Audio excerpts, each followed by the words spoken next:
Joe Rogan Podcast, check it out. The Joe Rogan Experience. Train by day, Joe Rogan Podcast by night, all day. My man. Hey, What's man. up? What's up, brother? Well. If it isn't old horseworm Rogan. I'm glad you're well, man. Bro, do I have to sue CNN? I don't know. Do you? They're making shit up. They keep saying I'm taking horse dewormer. I literally got it from a doctor. It's an American company. Mm-hmm. They won the Nobel Prize in 2015 for use in human beings. Yeah. And CNN is saying I'm taking horse dewormer. Yeah. What? So They must know that that's a lie. Well, there's a lot of people saying it. Right, but a lot of people can say it. Okay, yeah. Like the internet says it. Who cares? sure, But it's, CNN is saying it. Like Jim Acosta. I meant like USA Today, a few other yeah. places, and they're not just talking people. about ivermectin, right? Yeah. So what? Because I don't know. I just saw so much news about you. I mean, I would talk to you and check on you and see if you're all right. And you're like, you threw the kitchen sink at it. You said, which was stuff that you took IV drips and was it monoclonal antibodies. And what is monoclonal antibodies? It's the shit they gave Trump. Okay. Yeah. And then what? So who said, or did you already want ivermectin? Well, I had this guy on, Dr. Pierre Corey, and he is what is the organization he's from? Frontline COVID Critical Care Workers. Yeah, there's a lot of C's. He's well-established doctors, treated thousands of people with COVID, and they've early on in the pandemic they found some good efficacy with ivermectin. Frontline 19 Critical Care Alliance. Okay. Yeah. So I had him on, and he had talked to me about it. He's not the only doctor that told me to take it. Multiple doctors told me to take it. Mm-hmm. It's supposed to have what is the exact thing it's supposed to do? There's something that I highlighted. And this is obviously, I'm not a doctor. It says ivermectin was found to be a blocker of viral replicase, REPLICASE protease, and I don't know what this word is. Human TMPRSS2. I don't know. But what they didn't highlight is that I got better. Yeah, you got better quickly. They try to make it seem as if I'm doing some wacky shit that's completely ineffective. And right. CNN was saying that I'm a distributor of misinformation. Also, that was the other thing that happened. In Tokyo, in Japan, which is apparently they're very conservative about the medication that they use and the medications that they endorse. But the Tokyo Medical Association chairman held a live press conference recommending ivermectin to all doctors for all COVID patients. So what's going on with it's kind of hard to figure out what's the truth in a lot of things. But with regard to this, people go, it's insane to take ivermectin. You see it everywhere. Everyone's like, this is wild. Don't take this shit. And then you have the head of the fucking Tokyo whatever medical commission saying, take ivermectin. Yeah, I don't know what's going on, man. There's a lot of speculation. One of the speculations involves the emergency use authorization for the vaccines. That in order for there to be an emergency use authorization, there has to be no treatment for a disease. Right. So because there is this treatment in ivermectin, and there's other treatments too. Right. Because of this, there's a lot of pushback against potential treatments and pretending that they don't really work or that they're conspiracy theories. This is the grand conspiracy, right? The grand conspiracy is the pharmaceutical companies are all in cahoots to try to make anybody who takes this stuff look crazy. But what's crazy is look how better I got. Yeah. I got better pretty quick, bitch. Let's go to your whole experience. Yeah. So you get back from a trip, right? And is it that night? Do you arrive home and know, or on your way home, you're like, I don't feel so great? Well, Saturday, here's what happened. Friday night, we went out and got hammered. Went out and played pool till 3:30 in the morning, had a bunch of drinks. Had a bunch of drinks at the show. At the show, I think I had 2 drinks, and then I had 4 afterwards. So we're pretty lit. Yeah. And it was 3:30 in the morning. Exhausted, plane travel, flew that day from I guess so. Fort Lauderdale was the first show. Then that was Tampa, and then last show was Orlando. That night I was worn out. Friday night, because 3:30 in the morning, and I was like, oh, I gotta crash. And then I woke up in the morning, and I was definitely hungover, but I was also just feeling a little out of it, just a little, just not good. It's hard to describe. If I had COVID, it was just like beginning stages, but I thought it was a hangover. Right, which kind of confuses the way how you can read it. So drank a lot of water, ate, took a bunch of vitamins, went to sleep, got up for the show, felt good. No drinks that night. And then that night we flew back. And so just feeling worn out, pretty normal, but worn out. And then when I got home, I was like, man, something just feels off. So I told my wife, you should probably keep away from me. Let me isolate. Luckily, we have a big house. I isolated. And in the middle of the night, I was sweating. Would get fevers, and I wasn't feeling good. And you knew it then? I woke up in the morning, I knew it. By the time in the morning, I was like, something's going on. Let's see what it is. It was 90 whatever % sure it was COVID. So morning I got tested, turned out positive, and then and this is Sunday? Sunday. So Sunday you find out you're positive, and then that day you feel sick, right? You're just in bed, relaxed. Yeah, that day, headache, sick, and weak. Do you immediately? This is what I hadn't asked you yet. Did you have a plan in place in your head for, like, if I get COVID, I would do these? So So when you find out you're positive, you start reaching out for these treatments. Yeah, I already had it in place. You did. Yeah, I was already ready to go. So and then you start taking them that day. Yeah, I got it. I got all the stuff that I needed. Took it that day, and then Monday I felt pretty fucking good. And I was taking vitamin IV drips every day, high dose vitamin C, vitamin D, and NAD as well. What is the NAD stuff? Because I hear it's a good question. Okay. The word. try to say the word. Pull it up so we could just read it, because it's very complicated. But what NAD does is essentially it lengthens your telomeres. Nicotinamide adenine dinucleotide. Yes, that's it. So it's a coenzyme central to metabolism found in all living cells. NAD is called a dinucleotide because it consists of two nucleotides joined through their phosphate groups. One nucleotide contains an adenine nucleobase and the other nicotinamide. Okay. Anyway, I've taken that stuff in the past. Yeah. In IV drips. It's super uncomfortable. It makes your guts feel like they're getting smushed. Like you have to do it real slow. You do it over like 2 hours. The drip? Yeah. Or you get really high and you can fucking blaze through it. I hold the world record at not the world record. The record that they ever had at drip hydration for someone doing it. Yeah. I did it in 10 minutes. You're supposed to do it in like 2 hours plus. You did it in 10 minutes that day? No. Time. This time I didn't fuck around. Oh, yeah. Because I was doing it in 10 minutes just to see how fast I could do it. My concern when I spoke to you was just, will you please fucking rest? That's what I texted you. I was like, no hill runs, no fucking kettlebells, and don't wrestle any fucking cattle today. Just rest. I and did. You're like, I'm going to rest. I'm going to rest. I rested. I know. I did. I rested. I know. Did. I didn't do shit but watch TV. I actually enjoyed the first couple days because I was like, this is a nice, like a legit, solid excuse where I don't have to do anything. Yes. Which never comes up. Right. That was like when the pandemic started back in March last year, where it was like, no, you have to cancel your dates. And I was like, all right, it'll be like a nice week off. like this.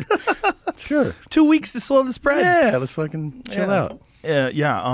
So, but after I did this and I hit it with the NAD and the high dose vitamin C, I think it was 10,000 milligrams of vitamin C in the IV drip, which is like it's very effective. It goes right into your bloodstream, right? Yeah.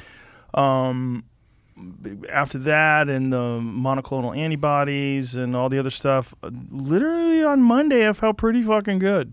So that's pretty fast. Pretty man. fast. Yeah. Yeah. Mine, when I got COVID, I was in like the hospital recovering from surgery. Right. And I thought it was the opioid withdrawals, of which they told me, they're like, you're going to feel like shit when you get off of these. Like the flu, right? Yeah, it's exactly. They said you're going to get emotional and you're going to feel terrible. And I was like, okay. And I got off of them like on a Saturday. I stopped taking them after like 2 weeks. And then on Monday, I think it was Monday or Tuesday, I had PT and OT back to back. And afterwards, I was like, man, I feel terrible. What is OT? Occupational therapy. What's It's the usually, difference? like, above the waist is kind of the way they tell you. Like PT's below the waist, OT's above the waist. Oh. So they were treating my knee for PT, and then the OT was like the arm and hand stuff. And I did them back to back, like, and they're hour each. And I'm all fucked up. So they're like, yeah, of course you're tired and shit. Like, take a nap. I slept for like 3 hours. And they're like, God damn. And here's the thing. No, it occurred to nobody that I had COVID. The next day, I'm like, I have diarrhea. My shoulders, like my traps, neck, were so achy. I was like, oh. And they're like, yeah, he's just fucking worn out from the therapy and getting off of the opiates and everything. And then the next day, a little better, but still shitty. And the third day, I was like, I feel better, you know. And the fourth day, I was like, I feel fine. So that was kind of like my window. And it was the fourth day where they were like, do you want to take a COVID test? I was like, for what? They're like, oh, for when you felt like shit 3 days ago? And I go, yeah, okay. And so I took the COVID test. And my favorite is that they're like, do you want same day results? And I go, yeah. And they go, it's expensive. And I go, this fucking hospital stay is expensive. What are you talking about? Like, Right. This is thousands of dollars a day. You think I don't want to spend $100 more to find out today? So I said, yeah, let's do same day. And then they tested. And at the end of the day, I go, where's my result? And they're like, we don't know. So the next day I'm going home. And it's a Saturday. And they're taking me home. And I was like, hey, whatever happened to my fucking COVID test? And now I feel like totally fine. And they go, I don't know. I'm going to call the lady that took the test. And I was like, what the fuck? So crazy. So I get home. I watch a movie with my kids. Oh, no. And the email goes ding. And I open it and it says positive. That's how I found out. Did you infect the kids? I don't know. Really? Yeah, we didn't test them. Was they just never felt it? They were just fine. Didn't bring it up? Never said anything. Yeah, my one kid, all she got was like a minor headache. And the other one, it was a little worse, but she's one of those kids that, like, when she gets sick, she wants you to know I'm sick. Oh, right. Yeah. My one kid doesn't give a fuck. Like, Yeah. it's funny. These guys, out of the box, they're so different. they're so different. So They're crazy. different. This morning I was working out and my older kid came in to the gym at home naked, bent over and goes, look at my ass. And I was like, yeah, I see it. And he goes, look at it. And I was like, I see it. Get the fuck out of here, man. He's like, do you see my ass? And I go, yeah, I see your ass, man. They both are in that thing. We're like, my 3-year-old, he's like, last week, he goes, there's no school today. And I go, really? And he goes, yeah. Teacher said no school. I go, the teacher said no school. It was like fucking Wednesday. I go, really? Should I call you? He goes, don't do that. I was like, he's already like lying about going to school. He's 3. They're just like, That's hilarious. Don't do that. Don't do that. Don't tell the teacher. You know, he's been saying since he was 2, if he's eating something like ice cream, you go, can I have a bite of that? He'll go, it's sour. Like he learned that sour is undesirable. Oh, that's hilarious. And then if he has a toy that he's playing with and you go, can I play with that? He goes, it's broken. Like, you don't want to play with this. Is this the one who calls you Tom? No, the show me, look at my ass calls me Tom. Yeah. Hey, Tom. Oh my God. Yeah, he is That's wild. funny. He's fucking that person. This kid comes in the room with a bucket hat, knee socks, and he's like licking a lollipop. He's like, what are you doing today, Tom? Licking it. I'm like, who the fuck are you, man? You look like you play in a funk band in the 70s. A funk band. Yeah, he's just fucking so much personality, that kid, man. Well, imagine growing up with 2 comedians for Yeah. parents. You know, where Yeah. everything is always just trying to get the laugh. It's constant, you know? The cursing thing, you know, it is wild. Is it a problem? Oh, yes. Yeah. And I've been like, we correct them all the time, but they get, they fight all, the older one, he'll grab him by the face. I'm like, don't hit his face. And he's like slapping on him, jumping on his head and shit. I'm like, what are you doing, man? And like, they were fighting the other day and I separated them. And the older kid goes, if I see you in school together tomorrow, I'm not going to say hi to you when you're in the fucking line. I go, hey, don't say that. And then the little guy goes, fucking line. fucking. I'm like, oh, God. There's like no hope, you know. They just, yeah. Well, once they see you're special too, they're like, this motherfucker gets paid to swear. Yeah. He's telling me not to swear. He swears in front of the whole world. Yeah. This is crazy. Thank God we're not there yet. Oof. It'll be a nightmare when we get there. My kids have never seen me perform, but they did get to peek backstage. Not at a giant place though. It was at the Improv in Irvine. You don't think they've snuck a peek on Netflix of you yet? Because they're older kids. Like, Yeah. they're savvy. Probably that. Yeah. Yeah. The 13-year-old's probably done that. Mm-hmm. But I mean, they haven't seen it live. Like they haven't seen like an audience. I don't know why The I'm older surprised. one certainly has, but Dude, I've the been young ones. hanging out with my parents a good bit lately. My dad. So like a month ago, I get a series of texts that are photos that is clearly somewhere on the human body, but it's so punched in, I don't know what I'm looking at. I'm like, what is this? And it's like 3 photos in a row. I'm like, what is this? And then he calls me. He goes, did you see what I sent you? And I go, yeah, what is that? He goes, that's between my scrotum and my anus. And I go, what the fuck, man? And he's like, I got an infection down there. And I go, why are you sending me photos? He's like, so you can see what I'm talking about. I go, you could just say it.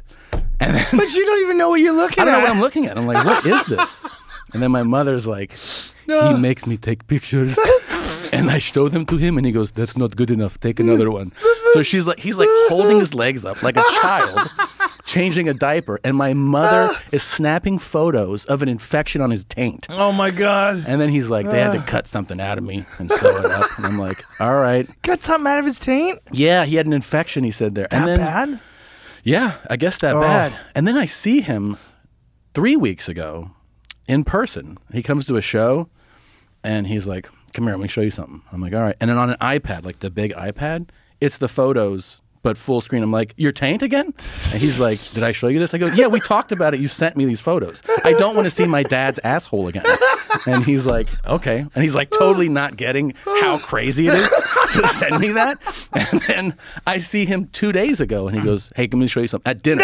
He goes, let me show you something. I go, is it a photo of your balls and your ass? And he's like, yeah. I go, we've been over this, man.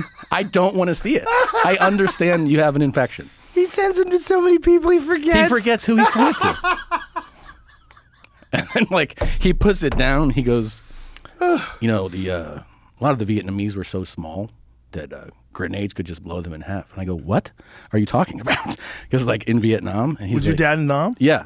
Wow. He's like, you know, grenades usually will blow like a hand off somebody, but the Vietnamese were really like small people, and sometimes they'd be blown in half. And I go, what is prompting you to tell me this? And he's like, these are just things I think about. What do you want to get something to eat, buddy? Like, that's how he transitions. I'm like, what the? Out of nowhere. Out of nowhere. Jesus Or Christ. he'll tell me like a cartel torture thing that, and I'm like, wow, what's that? And he goes, well, yeah, I have a lot of time on my hands, so I read a lot. I'm like, all About right. cartel torture? Anything that's fucking extreme and insane. Yeah, he reads about. Jesus Christ. And then he's like, let me get a Diet Coke. And he just like, all right. Yeah. Has he always been like that? Yes.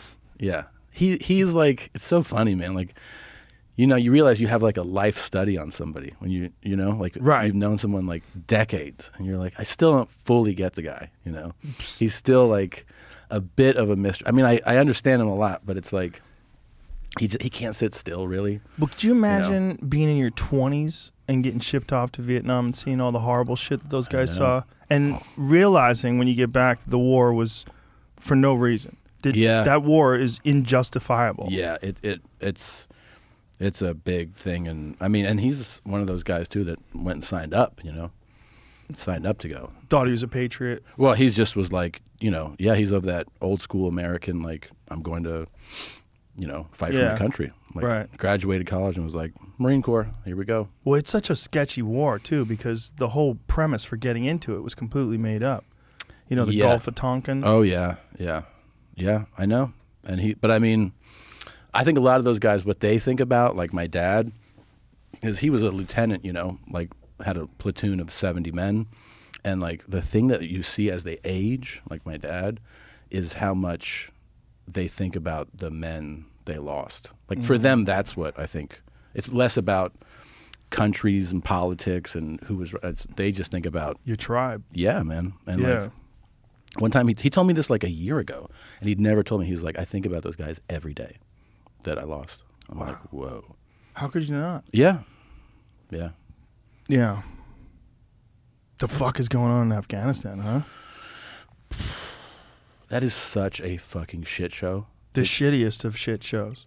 And I feel terrible for, I mean, the people that have like my dad, but now that enlisted or have participated in trying to maintain or do the right thing or represent their country. All these poor Afghani people who are brutalized by this insane regime and are left alone, can't fend for themselves. And well, not only that, there's a database of all the ones who helped Americans, and they have it. Yeah. So they're just going door to door trying to find these people that helped the Americans. Yeah, you know what they do a lot of times too is like they find out like you helped the Americans, and they torture and kill your kids in front of you, and that's your punishment.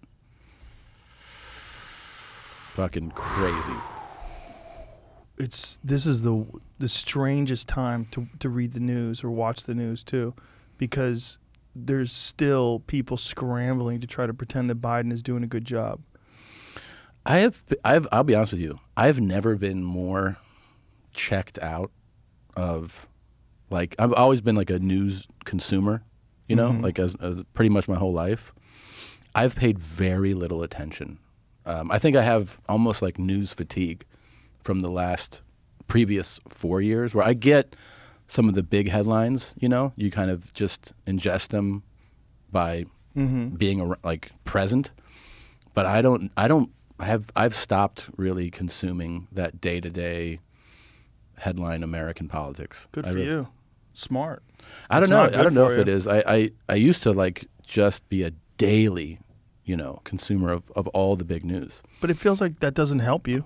I don't think it does necessarily. I mean, you feel a little bit like you're not aware of everything like I used to be, but like I couldn't tell you really much of like any Biden news. I don't really know, honestly. Well, apparently there was this meeting with the families, the Gold Star families, and he kept checking his watch. And then I saw the headline that somebody wrote about being at that Gold Star family meeting and bringing up his son. That there was a big criticism about. But I didn't read the article. I just read the headline. Yeah. He apparently kept checking his watch. Like, I got to get out of here? I don't know. I mean, listen, the reality of that guy is he's out of it. I don't care what anybody says. There's something wrong. He's either got dementia or he's slipping into it. And you think it's that bad, really? Yeah, I do. Yeah. And I don't think it could be questioned at this point. He struggles, and so then there were people saying that the families were not telling the truth, that he wasn't checking his watch. And there was news stories that was criticizing the family, supporting him. But then the video got out of him checking his watch multiple times, and so then they apologized. But it's just such a strange time because these news organizations clearly are not just doing the news. It's not just the news. They have an agenda, and the agenda is to support the president and the party. That's just real clear. Is that like the other side is evil, and that this side is our only hope, and so ignore a lot of the inadequacies and the failures of this administration and concentrate entirely on like January 6th and this and whatever other negative aspects and now this fucking Texas abortion bill. Like, what in the fuck is this? How did that happen? I have no idea. I have no idea. I didn't even know it was up for vote. Jamie, do you know what happened? No? But that has also 6 weeks. That's caused a huge shitstorm. Do you ever see when they show you what a 6-week-old? I mean, it's like a bean, right? It's like a grain of rice. Yeah, it's the tiniest thing. And like that's just. It seems like it's just a way for like the Republicans in the state to dig in their heels on something. Like we got this one. That's just going to force people to vote Democratic. I mean, yeah, it's the stupidest thing. And if that's their thought process behind it, it's the dumbest thing. And it doesn't line up with the national laws. It's not good, man. It's not No. good. It's not good also because it's clearly a religious based law, right? It is. I still struggle with the idea, like, why? So, I mean, I get, because I was raised, by Catholics in a Catholic, but like, when you reach adulthood, why you don't feel like this should be something that women decide for themselves? Like, why do so many guys think you're not carrying it, man? Yeah. Like, you really think that like you should weigh in on what a woman does? I don't understand that. Like, if that was in our body, there's no way we would Right. let anybody who's not a guy weigh in on this. You get It's a free insane. abortion with a tank of gas if guys Yeah. got pregnant, for sure. for sure. Yeah, there would be no question. And there's the total lack of empathy for women that are struggling, poor, Yeah. in a situation where they just can't, and they're like, well, fuck you. Yeah. I don't give a shit. Exactly. It's been 7 weeks. You're fucked. It's like, what are you talking about, man? Right. And why do you feel so strongly about this?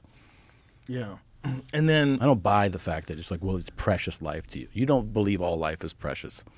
People who hold that point of view, they don't hold that point of view consistently. no, they're usually pro death penalty. Of course. Yeah. Like, so wait, well, that's different because that's an adult and this was unborn. Okay, well, isn't it precious life still? It's not precious Right. anymore? Okay. Well, they're usually pro-war in many circumstances.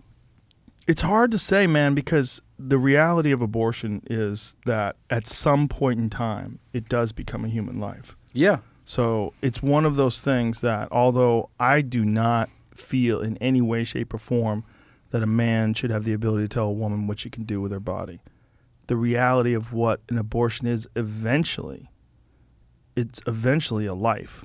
It So is. like when it's 4 months old or 5 months old, when it gets into that, like Yeah. I knew a guy back in New York, and his girl was showing, and she got an abortion.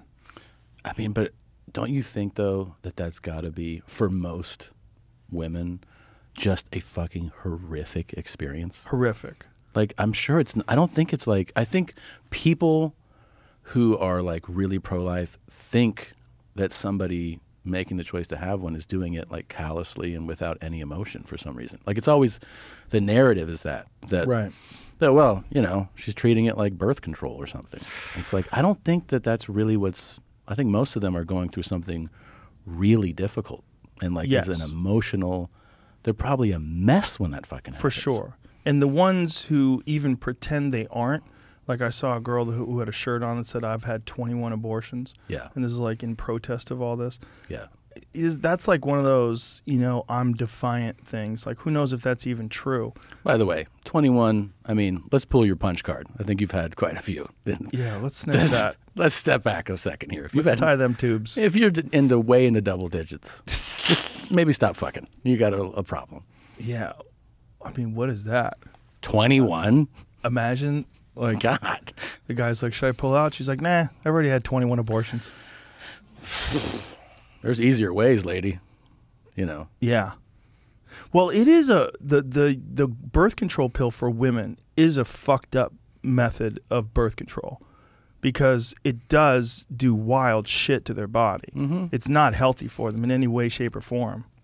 Like, fucks with their hormones. I knew and- a guy whose daughter died from the pill. What? Yeah, she had apparently, look this up. I believe there's an issue with people who smoke and also take the pill, and I don't think it's common. I think it's uncommon, but it did happen to this guy's daughter. That's terrible. Yeah, she died. I believe had something to do with blood clots. Is that what it is? Here it is. Mortality in relation to oral contraceptive use and cigarettes. There are risks associated with both smoking and oral contraceptives, and mixing the two can be a deadly combination. Smoking is known to restrict one's blood vessels, causing blood clots that lead to cardiovascular issues. Yeah, That's so really, really sad. I think she was in her teens, and that was the first I had ever heard that people can actually die from smoking while they're on the pill. And I was like, what? Yeah, But the pill's terrible for women. It's terrible for women. Yeah. And they came up with an idea for a contraceptive for men, but apparently it's just gonna crush your testosterone levels. Oh, well, Yeah. no one's gonna take that. Some bitches will. Yeah. Some guys are like, yes, please. No thanks. I'm not taking that shit. Yeah, most guys. Well, anytime where you're interfering with someone's hormones in that regard, Right. it's like, but it's really bad for women, man. It's just not good for them at all. You know, the other options obviously are IUDs and condoms and some other. Those are way better for the woman's body. The pill's just terrible for you because it tricks your body into being pregnant. Your body just thinks you're the ultimate hoe. Like you're just you're pregnant all year round. I don't know if the doctors say that. That's what the doctors say. You're the ultimate hoe. That's what doctors say. Yeah, they all say it. They even wrote it. It's in the literature. In med school, they're like, now you'll have some hoes walk in your room. Your and when body they do, says, give them this pill. Yeah, they're the ultimate hoe. So wait, but we were saying you didn't have any loss of smell, taste. No, none. Lucky No. man. Yeah, I got lucky. Well, I mean, it didn't have a chance. I jumped on it so quick. Also, I think my body was so filled up with vitamins that even though I got it, it's like the preparation was there, you know. And that was the only time that I wasn't taking ivermectin prophylactically, which is supposed to be, according to Dr. Pierre Corey, supposed to be the best use of it. There's a study. Find out this is a study out of Argentina. Prophylaxis use of ivermectin in critical care workers.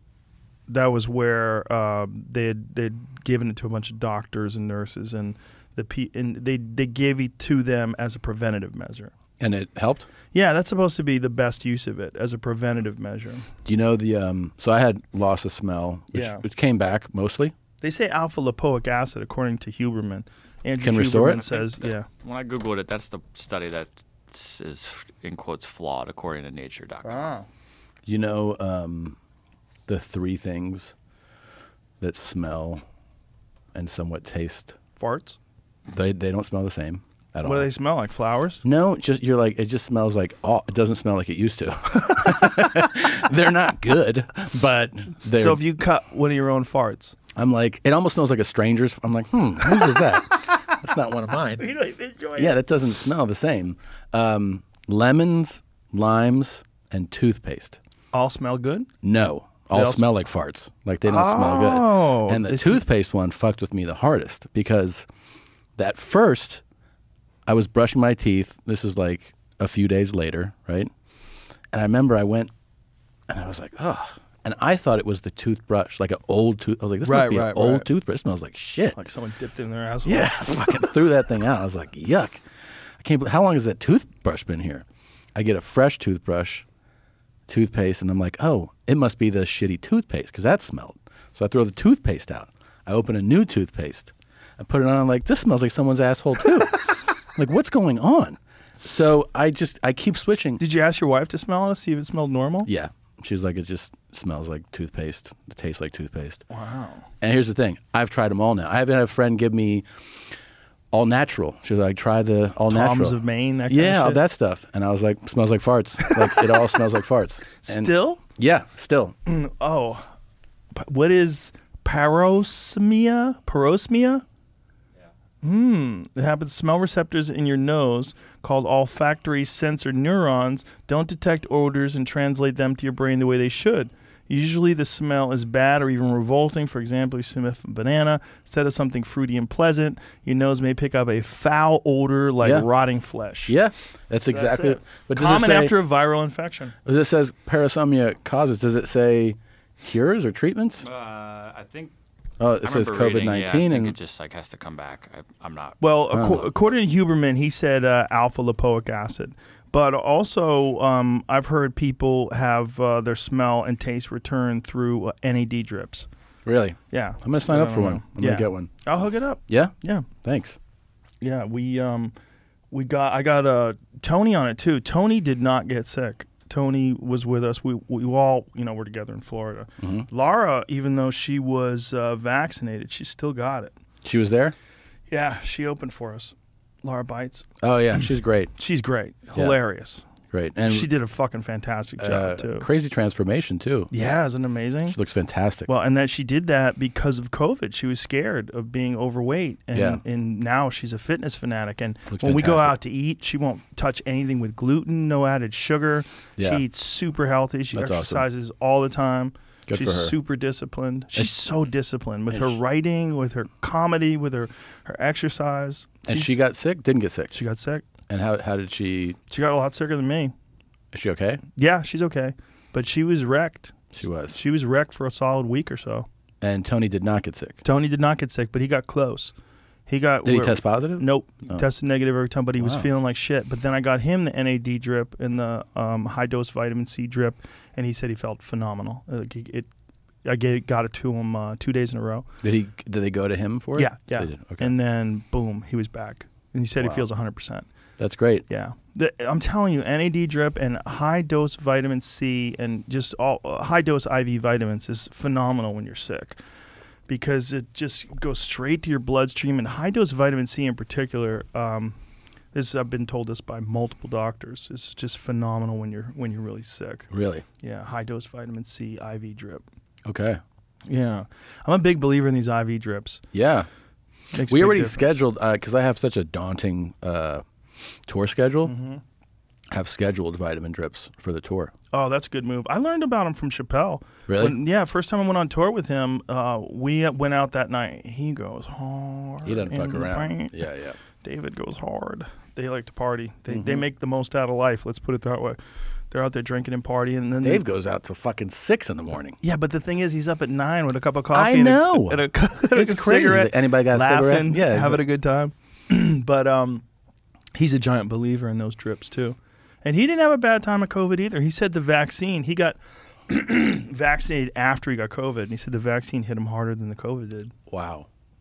Yeah. Wow. But that's often the case when people have had COVID and then they get vaccinated. A lot of times it's a rough ride. He had and he got vaccinated. Yeah. I got vaccinated. My cousin, You got it after COVID, and you didn't have a problem with it at all, right? nothing. Yeah. It's so weird, man. It's like just like the disease. It's like people vary so much. Yeah. Just like honestly, with any virus or treatment, it varies. Yeah. You know, the human beings were all made up of different, genetics, chemical composition. You just don't know who's going to hit what with what exactly. It's So you're fucking super protected because because they showed there was a study that showed that if you've had a previous COVID infection, you're 6 to 13 times more protected than you are with just a Pfizer. yeah. I gave up the argument. I was arguing with my cousin, who's an ID doctor. What's an ID doctor? Infectious disease doctor. So this is what she treats. And she's in the hospitals, every day. And she was like, when the Delta variant came out, she was like, this thing is no joke. She's like, this is all I'm seeing. You have to get vaxxed, especially if you're going on tour. I was like, well, what about, and whatever. I was like, fine, I'll just go. Just Yeah. went. Well, it didn't bother you. Yeah, it didn't bother me. I'm still doing that.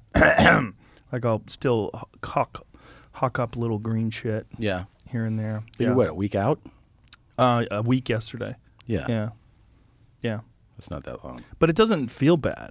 Yeah. Like, and you were I able had a to, you great exercised, workout you today. worked out today? Yeah, I had a great workout today. Felt great. That's my second workout. I had one workout 3 days ago. Then took yesterday off and then worked out again today. Yeah. No problem at all. Just feel completely normal.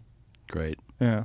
And your breathing's fine. Yeah, except the hucking up hucking little. up, yeah. But they're little ones. How little crazy is green you, things. or maybe you're immune to it now from having so much public scrutiny, but like having people wish you got sicker, isn't that crazy to I you? didn't pay attention. It's crazy to me. I mean, I've had people, wish harm on me and threaten Mm-hmm. me and tell me they wish I was dead and all this stuff. But Fun. yeah, you're like, cool, man. Thanks for watching the special. But it's like when you're sick, Yeah. people are like, I wish you were more sick. Well, the good God news is I was damn. only sick for a day. That's true. Yeah. It's just wild that there's people. They're like, I wish you were more sick. I wish you were in the hospital. Because I wasn't scared during the entire pandemic. What they would like is that when I did get sick, that I Yeah. was really sick. And you then learned your became lesson. really scared and learned my lesson. Yeah, that's true. And instead, it's the worst case scenario for them. Right. I bounce back about In as a quick day. as you Yeah. fucking can. Yeah. And they're haters. Yeah. But that's their life. You That's got to true. live like that. Imagine spending any time whatsoever wishing that a person felt bad. Yeah. That's It's true. the dumbest fucking thing It's you could ever insane. spend your energy on. Yeah. And it doesn't work. You can't. No. It doesn't make people feel worse. You're like, God, I wish so hard. He's okay. So crazy. I'd heard that was going on, but I didn't pay attention to it. It's like, they're weak bitches. Yeah. You stay salty. Yeah. We're doing all right. Everything's fine. Yeah. I'm doing pretty good. But meanwhile, I don't have a bad message. My message is be healthy. And obviously, there's some merit to that. And merit to being consistently healthy. Here's a message. The thing that fucked me is drinking. I think that really fucked me. Yeah. I bet if I went home early, went to the hotel early Friday night and got sleep like I normally do, I bet it would have never got me. You think so? Yeah, I was hammered. We were out playing pool till, like I said, 3:30 in the morning. And I love playing pool, so Yeah. I'll play pool till I'm fucking exhausted. Oh, my God. I went on a trip with you once. Dude. It was like stand up to pool to the whole next day. Like, you were like, I didn't go to bed. You got back at like 9 a.m. and then we went out to breakfast. And I was like, what are you talking about? You're fine. I was like, no way, dude. Well, that message is not a good message. No. The up all night message and the drinking message is that, yeah, my messages don't do that. And it is stupid, and I haven't had a drink since I then. crave sleep now. Yeah. And I value it more than I ever have in my life. So good for you. Oh, my God. So important. I mean, I just like... Yeah. I so sense like for me, everyone's kind of minimum is different, I think. If I get less than 6 hours, it's a less than optimum amount for me. Something is a little off that day. Yep. Can't exercise as well. Yep. I don't think as well. My guts are affected by it. Like everything feels a little, if it's less than 5, it's that much worse. And if I get 7 or more, I'm ready for the Olympic trials. I feel so fucking good. I Yeah. feel mentally sharp.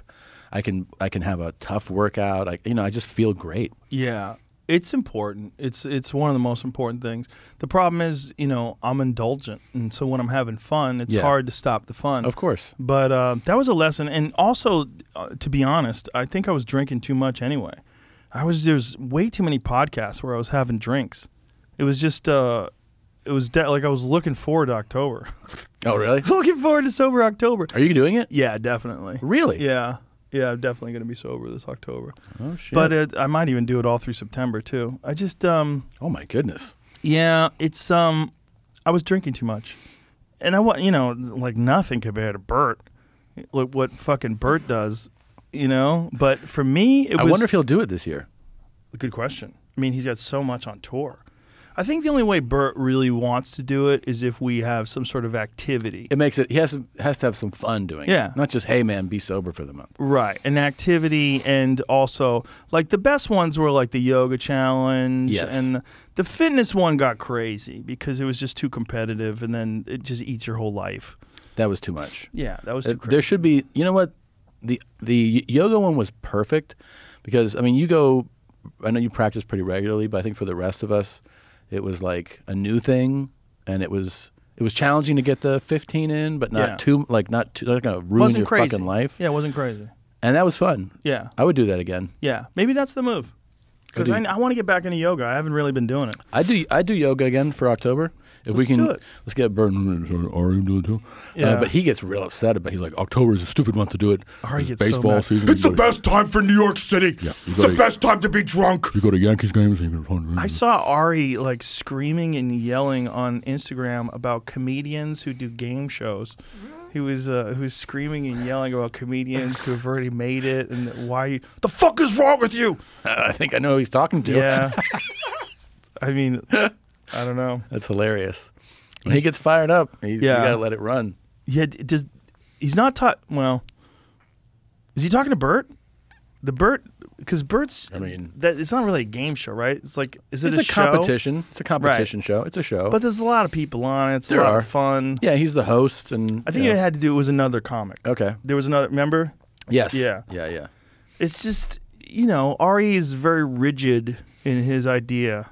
He of what does you stick to should- his ideals about how to conduct oneself. Yeah. They don't line up with everybody else's, but he Yeah. sticks to it. His rants can be very funny, though. Well, he gets very angry. Yeah. It's funny to watch someone get that angry. Yeah.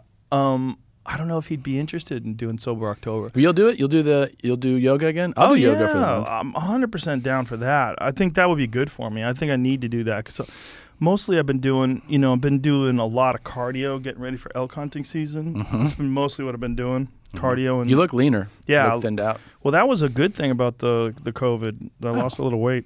Hey, find the positive in anything. I was planning on getting down into the 90s. I wanted to get down to like 190, ideally like 193, 192, and I'm 195 now. So Okay, well, if you'll do it, I'll do it. And Let's do it. Let's call the boys and see if they'll do it too. yeah, nothing crazy. Just do 15. But the It'd be thing great is, we're too, all in other because- places too. Yeah, but like on the road, that's a fun thing to find a place we can go today. Yeah, And like yeah. it gives you like something to aim for, and it's a healthy, Yeah. positive thing.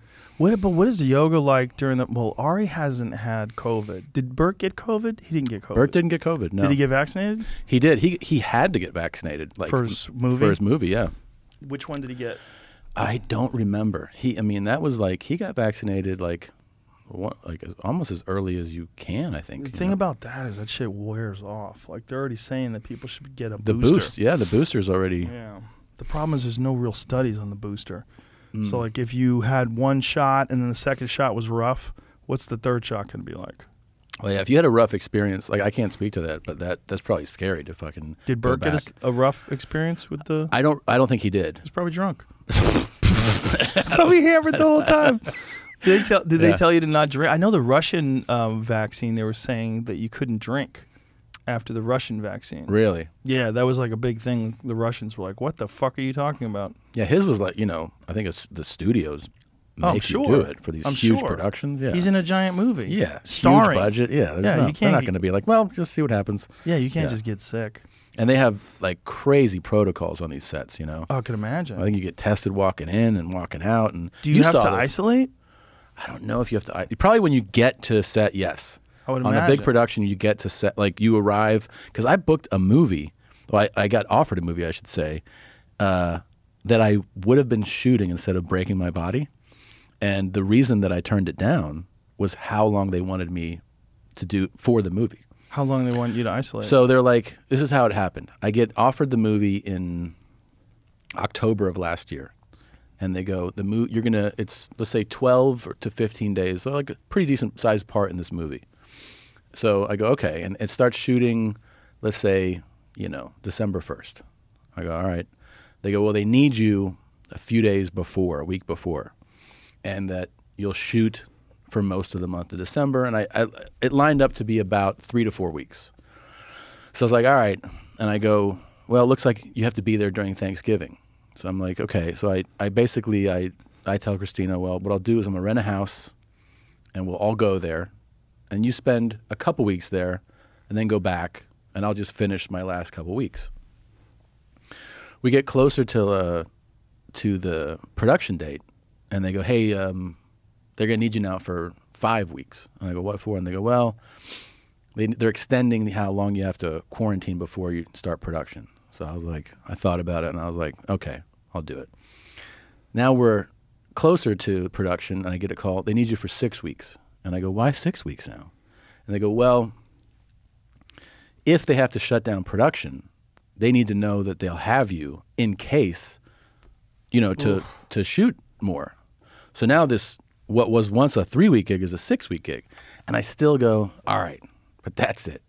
And then the day, this is like 2 weeks before we shoot, the day they go, you're going to talk to the director today. My agent calls, just so you know, they need you for 7 weeks. And I go, what? Tell them I'm not doing it.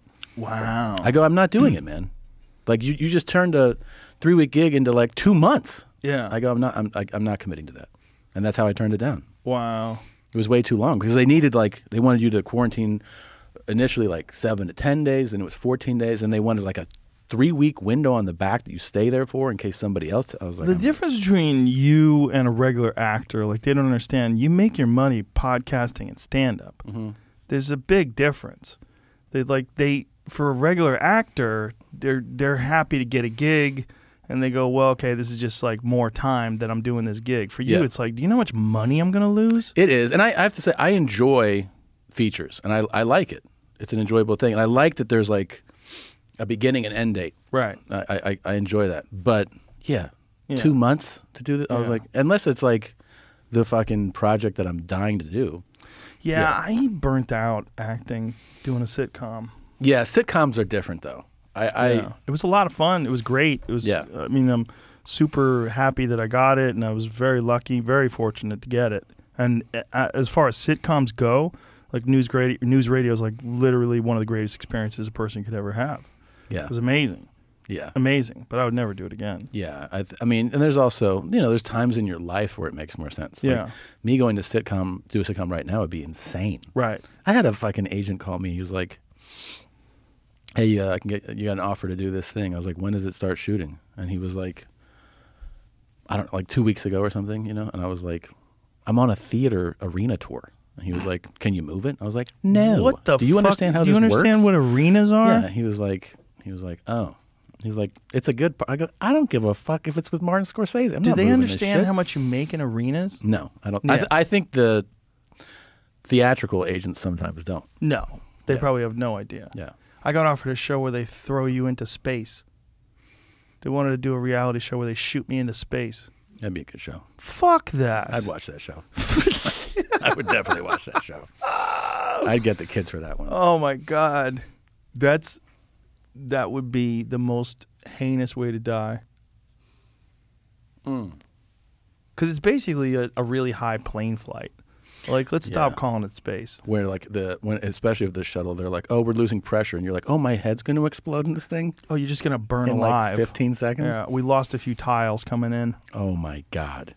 Yeah, that would be a gnarly way to go. But Bezos did it.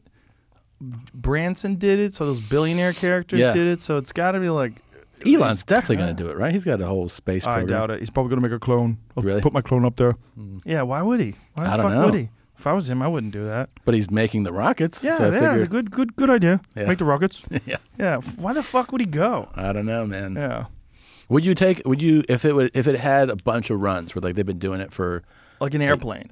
Yeah, So a it was couple like of an years. airplane. I'm saying like Yeah. they've been doing it Yeah. a bunch. You'd do it, right? Yeah, I'd bring Eddie Bravo. I go, look at the curve. And he'd be like, "This bullshit." Look at the curve. Look at the curve. I asked him one time about. I haven't seen him in a while. About what do you think of like the photos and video? He's like, what's all doctored? I'm like, every single one, all photos and videos. He was like, yes. It's a concerted effort. Like, that's quite a team. Yeah. I never know if he's fucking around or serious. Yeah. It's hard to tell. I think it's a little bit of both. But it's all bullshit aside, Yeah. I would do it if it was down, if they had it down. Because I think it would be an amazing. Yeah, who wants to go on the I first want run? to. I want to be up there in space though, where you could see the stars. Mm-hmm. You know, I don't want to go on a high plane flight that might kill me. Yeah. You know what I mean? Because it seems like that's what these things really are. They're like a high plane flight that might kill you. Yeah. Right? I mean, is that really space? I don't know. Because people are arguing that it's not, right? Are they? Yeah. They're arguing that Jeff Bezos never really went into space and that Richard Branson never really went into space. That they just barely left the atmosphere kind of Well, thing? what is space? Like, how many feet do you have to be up? Like, a flight is like between 30 and 40-something thousand feet, like right? a commercial flight? Yeah. They usually do like 35,000 is like most typical. So what's space? How high do you have to get up? That's a good question. I don't know. I mean, I assume they're just leaving the atmosphere, right? So what is a mile? A mile's like 5,000 feet? Is that what it is? I think 5,300 or something like that. Yeah. All right. So when you're up there on a regular commercial flight, you're like 6-ish miles somewhere, 5 miles, 6 miles, 7 miles. Like how many miles is space? That's a good Is question. it 50? How far? Yes. 50? Yes. 50? According to the U.S. military, the FAA, and NASA, 50 miles is where the line is, but 62 miles is the like legit line, the thermosphere. That's way fucking further, man. That's Yeah. way further. 60 miles, 62 miles. God damn. Yeah. I didn't realize it was that much further. Okay, so here we go. So So let's look at that commercial plane. This Kármán line is the 50-mile line. That's where like satellites, I guess. Are. look at that little bullshit ass Trying to find a ozone good layer, picture. like where the regular flights go. The troposphere, that's where we fly. The thermosphere and the exosphere. Oh, That's way the Oh. fuck up there. that's where I'd want to be, though. I mean, Right. I want to. So where did he go? Where did Bezos and them go? That's a good question. Did they? Do you know how far? How? That's not one wanna of these pictures said, but say, I want to say they were. Yeah, let's find out how far. The Kármán line, huh? mm-hmm. That's the line of space. Is that where the satellites are?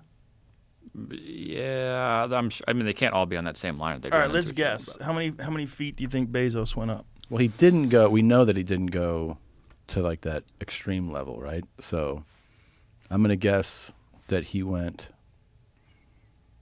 If you pull up the chart, 75,000 feet. the chart of the different lines, I'm gonna guess it was the. I'm trying to think what the line was here.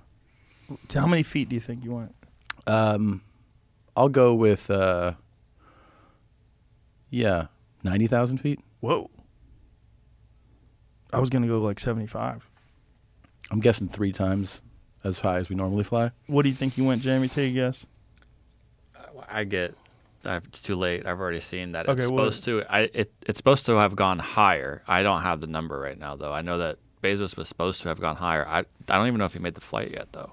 I thought he? Bezos already did it. Yeah, he did. He already did did. it. Okay, Yeah, because Omega sponsored it. They were all wearing those Speedmaster that's watches. what I thought. But Yeah, he had the fucking cowboy hat Yeah, on. the cowboy hat. That was a little He was asshole. like, that was really fun. The cowboy hat was a little It ridiculous. was. Get the fuck out of here. I mean, he with had that like cowboy hat. childlike excitement, which I get. Yeah. Yeah. Well, he's retired, Yeah. and He's just chilling. fucking balling out of control with 180 Balling. billion in the bank. Yeah. Yeah. Yeah. All right, they have a tweet from their account that says only 4% of the world recognizes a lower limit of 80 kilometers or 50 miles at the beginning of New Space, and then the New Shepard. That's not the device they were in, right? Oh no. Blue Origin's his company. So But 80 they said that whatever kilometers. that is, which is I think that's the actual like device or ship they're in, the Shepard. So Okay. what is 80 kilometers? Is it like 42 miles? So it's pretty close to 50 miles. I'm pretty Close sure. to 50, yeah. So that goes above that, but I don't know that that's. I don't think that's where they went. That's a not lot saying further it. than we thought. Then, huh? Yeah. So who went higher, him or Branson? Is Galactic, that's Virgin, See, this right? says Oh, that yeah. they've gone above it 3 times. I don't think they went on that flight, but this even Blue Origin says they've gone above that distance 3 times. I Oh, love that wow. they note that they have an escape system. What the fuck's involved with that? What Is that like a normal flight attendant? Like, you see this exit right here? Yeah. You see if some problem happens, just pull this and push the door out. And you'll I float bet right out. in the escape system, I bet it's like some super insulated pod. There's that no they way he climb went up into. there without I could a imagine. solid one. Yeah, I mean, Yeah. Jesus Christ. Yeah, but then also it's like, what if you black out? Like, what if it loses pressure? What if this? What if we get hit by a little micro asteroid? They went 66 miles up. It says Woo. 60. suborbital flight. You're right. Suborbital? Closer. That's what the headline. What says. does Branson say? What did he do? You think Bezos brought like children from like some factory? He's like, if something goes wrong here, you'll die, but you'll save me. You just pull on this, and they're like, okay. I don't think he did. They have the worst fucking warehouse reputation of any company. It's It's brutal. scary. It's scary, man. They run. They have a timer. Yeah. Like if you order some toothpaste from Amazon, someone has a little iPad. And they have to Okay. run. According to Neil deGrasse Tyson, Richard Branson did not reach space because they only went 86 kilometers. You have to go 100. and did But wait a Bezos minute. hit? Yeah, I mean, it's So that- both of them didn't make it. It almost depends on who you're asking for the answer because everyone's going to give it a different answer. But yeah, the Right. assumed line of space, according to this, then says it's 100 kilometers higher than Earth's surface. Neil deGrasse is a bit of a party pooper. He shit on that party for sure. Shit all over their party. didn't invite him. We went to space. No, you didn't. You didn't get invited on the ship. No. Oh, that's why, right? He's probably a little, wait. little He better. didn't fucking go. He's going to be the first one there. That's probably why. Oh, so he'll go first to the one there, real on the real space, one. Yeah, yeah. space. But who's going to take him? Well, Maybe Elon. There you go. Is he tight with Elon? whoever wants that stamp. If I had a rocket, I would definitely invite Neil deGrasse on that Yeah, trip for sure. and just have him teach me stuff the whole way. Look at Right. that over there. And I'm like, oh no, it's like having a fucking professor with you. Yeah. Who else would you bring if you had like a dream team? Well, I got to Go bring up to Bert. space with. It's Tito's and soda the whole time. Have Bert just fucking pouring drinks while we're in Guys, space. can you fucking believe we're up? We know we're up here. Shut Guys, up. we're in space. Look what happened. I pour the vodka. It doesn't even come out. I gotta throw it. I gotta throw it into the glass. There's a little sure. controversy on the Branson flight apparently right now. They were supposed to fly recently, and the FAA has halted it because the first one on July 11th went off course, according to the New Yorker magazine. They're trying to find out how far off course it went. Oh, of course. Yeah. So it went up, but maybe not the direction it was supposed to go. I don't know. Look how flimsy that rocket looks.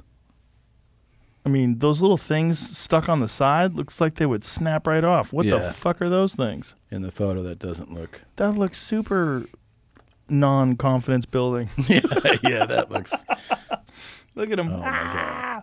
It is He like. parties. He's a But good That time. looks like fun.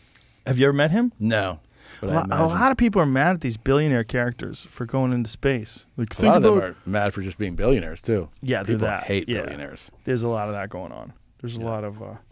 Do you know that the fires in Northern California? Speaking of people that hate billionaires, they busted a social justice professor for setting them. What? Yep. Yeah. he here. set them? Yeah. They set. They What the busted fuck this was he guy. trying to do? He's a piece of shit, apparently. Was he trying to deliberately cause a massive fire? Yes. Oh, Not only cool. was he apparently the accusation is worse than that. The accusation is that he was trying to trap the firefighters in the fire. So he was setting What the fires fuck? behind them. Yeah. Former college professor accused Oh, of former, serial at least. arson Okay. is denied bail in California. It was pull up what he did. Gary He was Maynard? Yeah, he was a social justice professor, which is like, what does that mean? Fucking terrifying, man, that this guy was a professor. Just angry fuck. Based on that finding, the defendant will be detained as a risk of non-appearance and a danger to the community. Judge agreed to the You can't let this guy out for sure. no conditions or combination of conditions that would provide the necessary level of safety to this community should the defendant be released. Yeah, this is what's crazy. That this guy was a professor. Holy shit. Yeah. Scroll up. Let's see what it said. No, I mean, I'm sorry, down. See how they busted him. I know they busted him because his car got caught in the fire.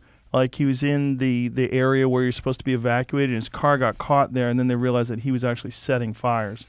And not only was he setting fire, Maynard, 47, a former professor who has taught at all, by the way, so was the Unabomber, former professor. He taught criminology, criminal justice. Yeah. Colleges in New York and California, according to the online records. Last fall, he taught in the Criminology and Criminal Justice Department at Insane. Sonoma State University, which says in its official bio that Maynard, that he has a doctorate in sociology and 3 master's degrees. His teaching research, school said, focuses on topics including the sociology of health, defiance, and crime. This is so crazy. Crazy, man. So he was spotted near the scene on July 20th of the Cascade Fire on the western slopes of Mount Shasta. A mountain biker in those remote woods had noticed signs of a fire, called 911, and then worked to limit the fire spread. A Forest Service fire investigator determined the Cascade Fire was likely the result of arson. He also noticed that on a dirt road 150 to 200 yards from the fire, a man was struggling to free his car. A black Kia Soul, of course he has a Kia Soul, after the vehicle's rear had failed to clear a partially buried boulder. Witness told investigators that the man, later identified as Maynard, had arrived several hours before the fire started. Court records show the witness said the man had walked off in the direction where the fire eventually ignited, returning around 10 minutes later. After the man returned, the witness recalled smoke from the Cascade Fire became visible. Wow. Wow, and they took a tire tread pattern left by his car. Look at this. The investigator kept his distance from Maynard, citing the man's uncooperative and agitated behavior. Yeah. But he took a picture of his car, and the license plate number led to Maynard. Forest Service agents also measured and recorded data about the tire tread patterns. Wow. What a fucked up person. Fucked up. It reminds me in some way, not entirely, of the that famous former arson investigator that set fires. You ever hear about that No. story? It is wild. No. And he wrote book. He wrote a book about an arson investigator that set fires. Oh, Jesus Christ. Yeah, and his fires, like, he definitely killed at least one person. So this guy was I'm sure you could find this. Where was this? Man, I don't know if it was California as well. Yeah, Glendale. This dude was an arson investigator, and he was setting fires left and right. Well, there have been fire department members, firefighters, actual firefighters, Yeah. who set fires and then put them out. Like they have this thing, some crazy people, Yeah. where they have like this, they want to put out a fire, and there's Yeah. no fire, so they set a fire. This is the guy, Here you right? go. Look at him, shifty fuck. I don't like your mustache. Giannini cited. Lawyer, yeah. What's no, that? Sorry, my bad. Giannini cited testimony by a UCLA forensic psychiatrist who said, his name is Orr? Yeah. Oh, Leonard Orr, John Leonard Orr. Orr was driven to torch buildings by a compulsion he was powerless to control. And He tell me- had no choice in the matter, the lawyer said. Hilarious. This guy, he also wrote a book, right? Yeah, this has him listed as an American novelist on Right. his Wikipedia. And his book is about a fucking arsonist who's a fire investigator. So when did he get busted? This was in this. I mean, he died in. Oh, he died in the 80s. Did he? Well, no. Is that what it No. says? He was 72 here. But Oh, it does it say says death? age 72. What is I don't know what. I don't think he's What is- dead. No. Google probably just freaked out. That could have been when his book came out or Yeah. when this happened. Yeah. Details here.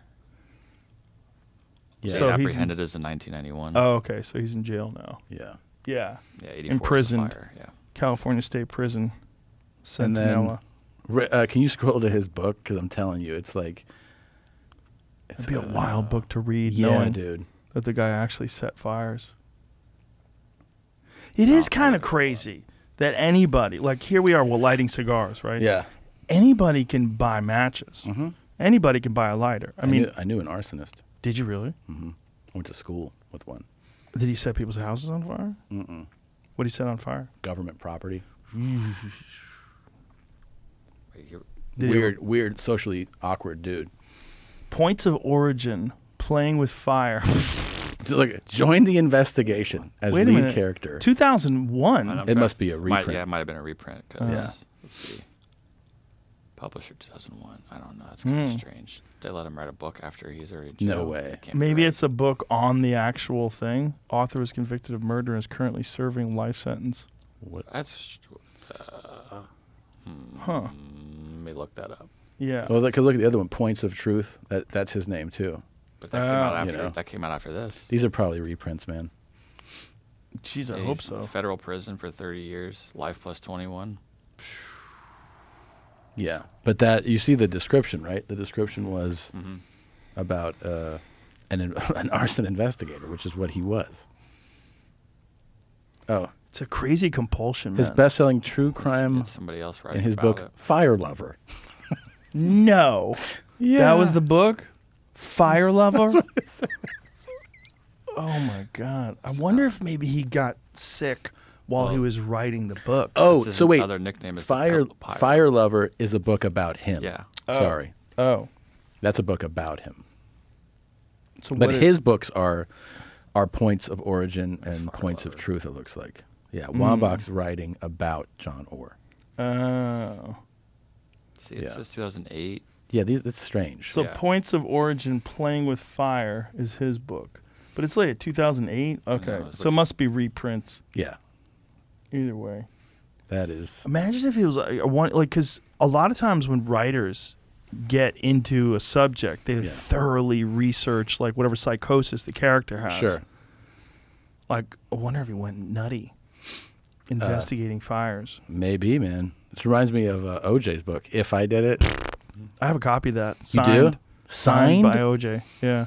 He's like, if Somebody I did gave it to this me. is exactly how I would. But I didn't do it. But You won't go back to LA. My wife might have thrown that was it the out. best. The best is when OJ. He's scared to go back to LA. I don't want to go back to LA and run into the real killer. Might be Fucking sitting next to him. insane. You might be out there, man. Yeah, I love OJ giving people advice on Twitter. Hello, Twitter world. It's me, It's- OJ Simpson. The strangest thing is watching him talk on Twitter. Yeah. It's the strangest thing because he talks, and then you look in the comments. It's all like knives, like knife emojis. And Everyone's like, "Hey, remember when you killed those people?" Like those are the replies. that's all the replies. And every now and then, you tell them juice. Yeah. Like this. Every now and then, there's like someone. That's obsession with celebrity, though, right? Like, there's such an obsession with celebrity that people are just like, "It's cool, man."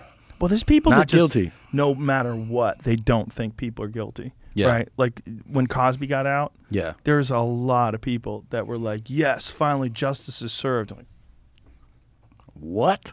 I go, what? Are you talking How about? many people? Yeah, it's like up to 50. You think that 53 women in their 50s and 60s conspired to ruin Bill Cosby's life? Why? Some people are crazy, man. Yeah, they are. They really do. But that's just, you're never gonna get 100% compliance. Like when someone goes to jail for being a serial killer, there's women lined up to marry him. It's insane. It's insane. I mean, Ramirez, Bundy, they had bags of mail.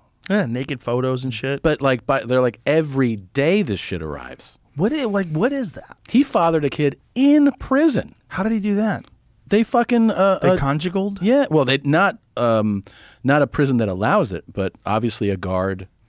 You Got know, paid off or wasn't paying attention. He or just stuck got it in real manipulated quick. by a master manipulator and fucking who he worked on probably for a couple of years and let it happen, man.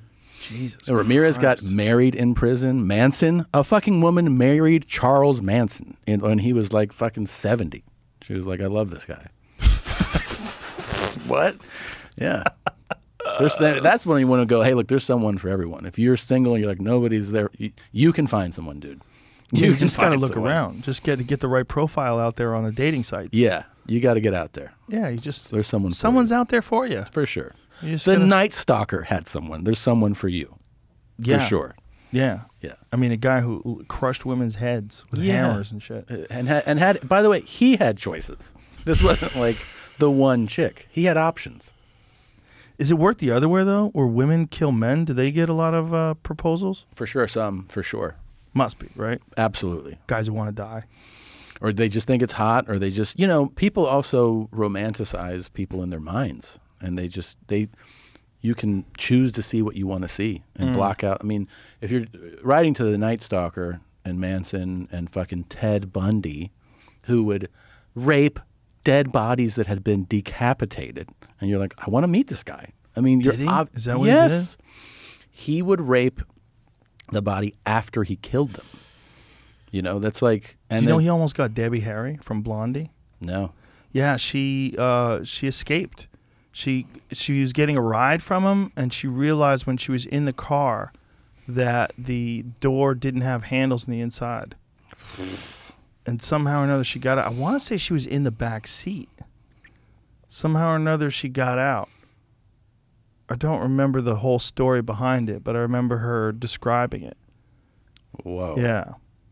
Just a brutal, savage dude. There's a movie out now that just came out that was released. It's like on iTunes Movies about him. Yeah. Yeah, Harry claims she encountered Bundy during the 1970s, well before a famous new wave band that made her famous came together. Who wrote this book or this article? Well before the Newsweek. famous new wave band that made her famous came together. How about editing, you fucks? As she tells it, Harry was alone in the streets of Manhattan in the early morning hours searching for a taxi. Then a white car pulled up. The driver offered a ride. Harry had doubts about getting inside the car, but her feet were aching and the driver appeared to be polite. Upon realizing she was trapped, Harry managed to escape and lived to tell the tale. Upon seeing Bundy's actual photo in a magazine article after his arrest, the hairs on the back of Harry's neck stood up as she realized she recognized him. I had not thought about that night, but for maybe 15 years it was him. Fuck. Yeah, the passenger side door handle was missing. Actual photos of Barry's 1968 VW verify these details, but authorities have not confirmed the man Harry met was Bundy. and the numbers Yeah. that he put up. Yeah. That is insane, man. You when they go like this person killed like 6 and 7 people, you're like, oh my God. And you go like he killed over 30 women. I mean, that's fucking crazy in so many different states. It was California, Idaho, Utah, Colorado, Florida. I mean, It just makes you think about the way people's brains are broken. he was, yeah. Various people's brain, whether it's arson or serial murder or what, like Yeah. people have the human brain. This is the That's what movie. you're talking about. Yeah, Yeah. yeah, No Man of God. Yeah, I saw it. I saw. Did you see the movie? Uh-huh. How is it? I mean, it's interesting. So that's supposed to be, I think Bill Hagmaier is his name. And he's one of the guys that established the FBI's profiling program, right? Which it's evolved into this huge thing now where the term profiling didn't exist before him and a few other guys started to interview and study these guys. And Hagmaier volunteered to go talk to Bundy, and they were like, he's not going to, he denied it. He kept denying it, pleading his innocence. And he, was able to connect with him. And over time, Bundy at first would just tell him about because Bundy had a interest in psychology too. So he would talk in psychological terms about things and weigh in on when they were looking for the Green River killer, he would give theories, and then he'd be like, of course, I have no idea. I would never do anything like shit like that. But over time and towards the end, he ended up confessing to all his murders, or a bunch of them. But Hagmaier then ended up being the guy that a lot of serial murderers wanted to talk to and tell. Jesus. Because of the Bundy connection. Imagine being that guy and you have to sit there and listen to these people talk about how they tortured and killed people. Yeah. Yeah. I mean, didn't Patton's ex-wife, or his wife who died, didn't she find... Well, she's given a lot of credit for tracking and profiling the Golden State Killer. Right. Who they ended up catching not long after her death. Right. And that was in that HBO series, which is fantastic. I'll Be Gone in the Dark. That's the name of her book. And that's I think the name of the series too. And it is unbelievable. She was so into that, finding him and really doing real investigative work. And she ended up pairing up with one of the guys, the law enforcement guys had been trying to find this guy for years and years and years. And there was because people gave up on it. That guy's numbers were also fucking insane. And the way he basically evolved or devolved as a criminal, because he was the ransacker. They called him I forget, the Sacramento ransacker or something. He would just break into homes and ransack the home, and he did it to fucking over 100 homes. And then occasionally he would kill people? Well, and then it became sexual assault, and he assaulted and raped women. And then I think I want to say in that HBO series, they say that, I think it was someone in the news was like, oh, but at least he's not a killer. And that the guy almost took that as, oh, I'm not a killer. And he fucking killed someone the next time. And then he ended up killing a dozen people or 10 people or something. Oh, wow. So he was reading the news reports and then... Fuck. But this thing, when you watch that series too, and you realize that he would just wait in the fucking shadows, and you go this guy's heart rate must be not able to flutter, waiting inside homes. One of the things he would do, this dude was super sadistic. Joseph, the Italian name, right? D'Angelo. Jesus. Look at that guy. And, he was a police officer. Wow. He was a cop? Yeah. At least 13 murders, 50 rapes, and 120 burglaries. Between 73 and 86. And then he just stopped? Visalia ransacker. And then he became the East Area rapist. The original Night Stalker. And he stopped. He did stop, yeah. That's crazy. And then what's also terrifying? You watch that series, and they have photos of him with family, his kids, his nephews, and you realize that's some guy's uncle and dad. Jesus.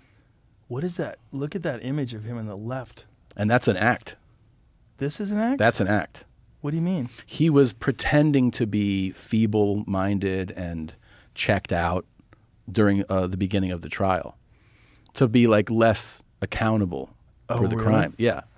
Look how they're wearing the And then this is when he was convicted, and he kind of knocked it off, and he gave like his, So all this happened during the pandemic Yeah, I think so.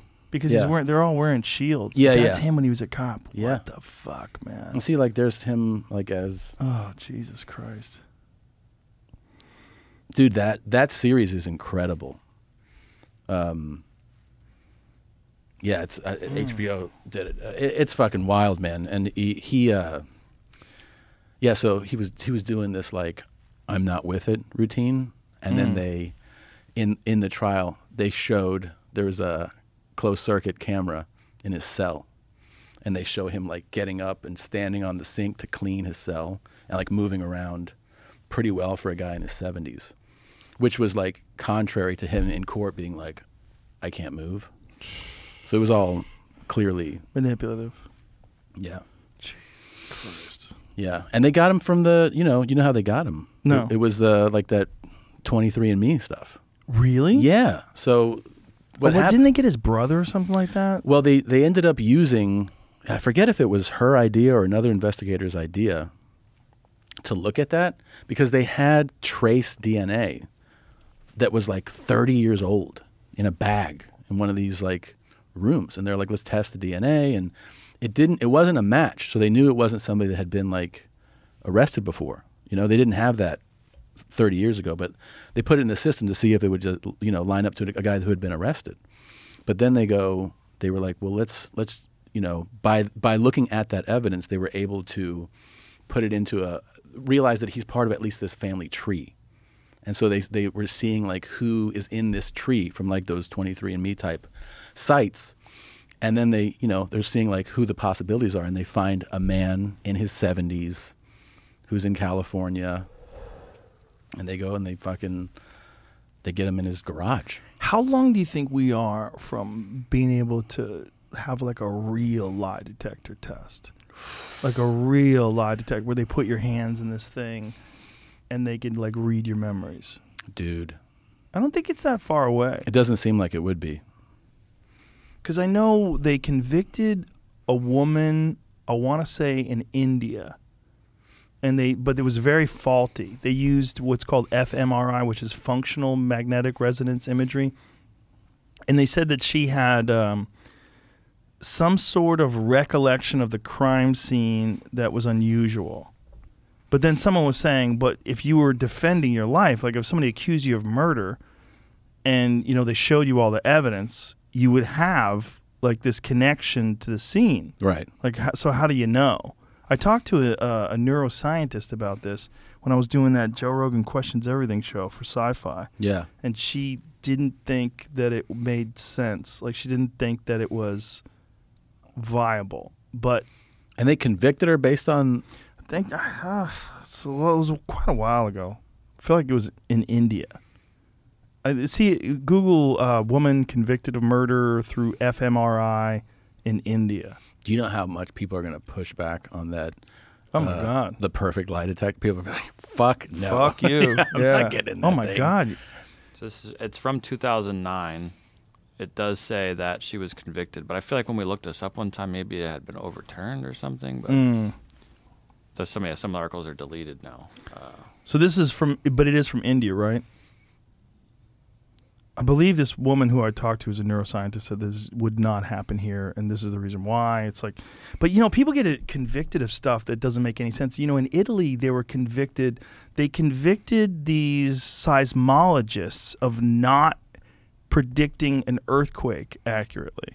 They convicted them? Yeah. Like, you got this wrong? Yeah, and people were furious at them. But apparently, Italy. I don't want anybody to get mad at me in Italy. Italy has a wonky criminal justice system. Yeah. And it's super flawed. Well, my first exposure to any of that was that Amanda Knox thing. Yes. Yeah. Because that story, it was a documentary thing that I saw that it seemed wacky. I forget the details of it, but you're like, how does this doesn't add up at all. Yeah. Google seismologists convicted for earthquake. In Italy. I'm pretty sure, and I'm pretty sure they were saying, hey, motherfucker, this is not how it works. Yeah. We can't predict whether or not the fucking earth is going to shake. Doesn't seem like something you convict They were somebody of. cleared. They were cleared eventually. But they were charged. They Yeah. had to go to court over it. Looks Imagine you're fighting for your an life. An appeals court overturned their 6-year prison sentence. Yeah. so they okay. did get So convicted. it was crazy. Like the idea that these dumb motherfuckers don't know how the equipment works. So they go, "How come you didn't guess? Manslaughter. You didn't fucking know." Yeah, manslaughter. Appeals court says 6 scientists did not cause deaths in the 2009 La Aquila earthquake and cut sentence of a government official. Fuck. Cleared of manslaughter. So they. God damn. Yeah, that's how dumb they are over there. I think you said you didn't want to upset anybody. Just over there. I'm saying it right now. They're That drinking FMRI wine thing. and pasta. They're fucking saying, "Hey, put them in a jail." These are motherfuckers should have known. There's a study from 2019 that says that can be people can fool it. FMRI But isn't that a being thing used as a here in lie the U.S. detector. justice system that lie detector tests? While No, people it's put not. they're Yeah. like, that's not going to hold up in court. It doesn't hold up in court, but I think it doesn't hold up in court because people can fake it. Yeah. But I don't know. Maybe you could get scared and your thing will be wrong. It'll Yeah. register like your. But that fucking Italian thing's the craziest shit I've That's ever heard in my insane. life. They convicted them. Yeah, they're like, you're going to prison. Lock them up. Yeah. There's an earthquake. You didn't get it right. You fucking dumb motherfuckers.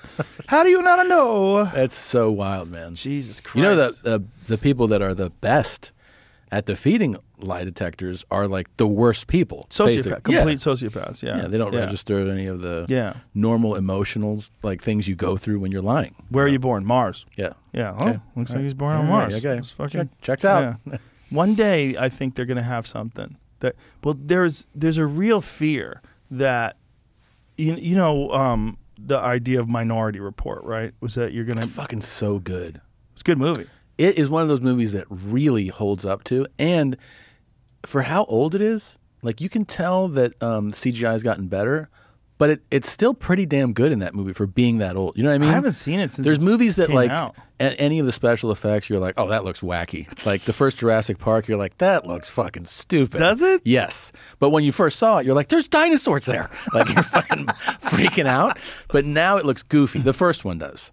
But Minority Report, I think for being in that, like, how old is Minority Report? 2002. It's 20 years old, man. And it's pretty fucking great. How good does Tom Cruise look? Yeah. That motherfucker is like the best aged actor of all time.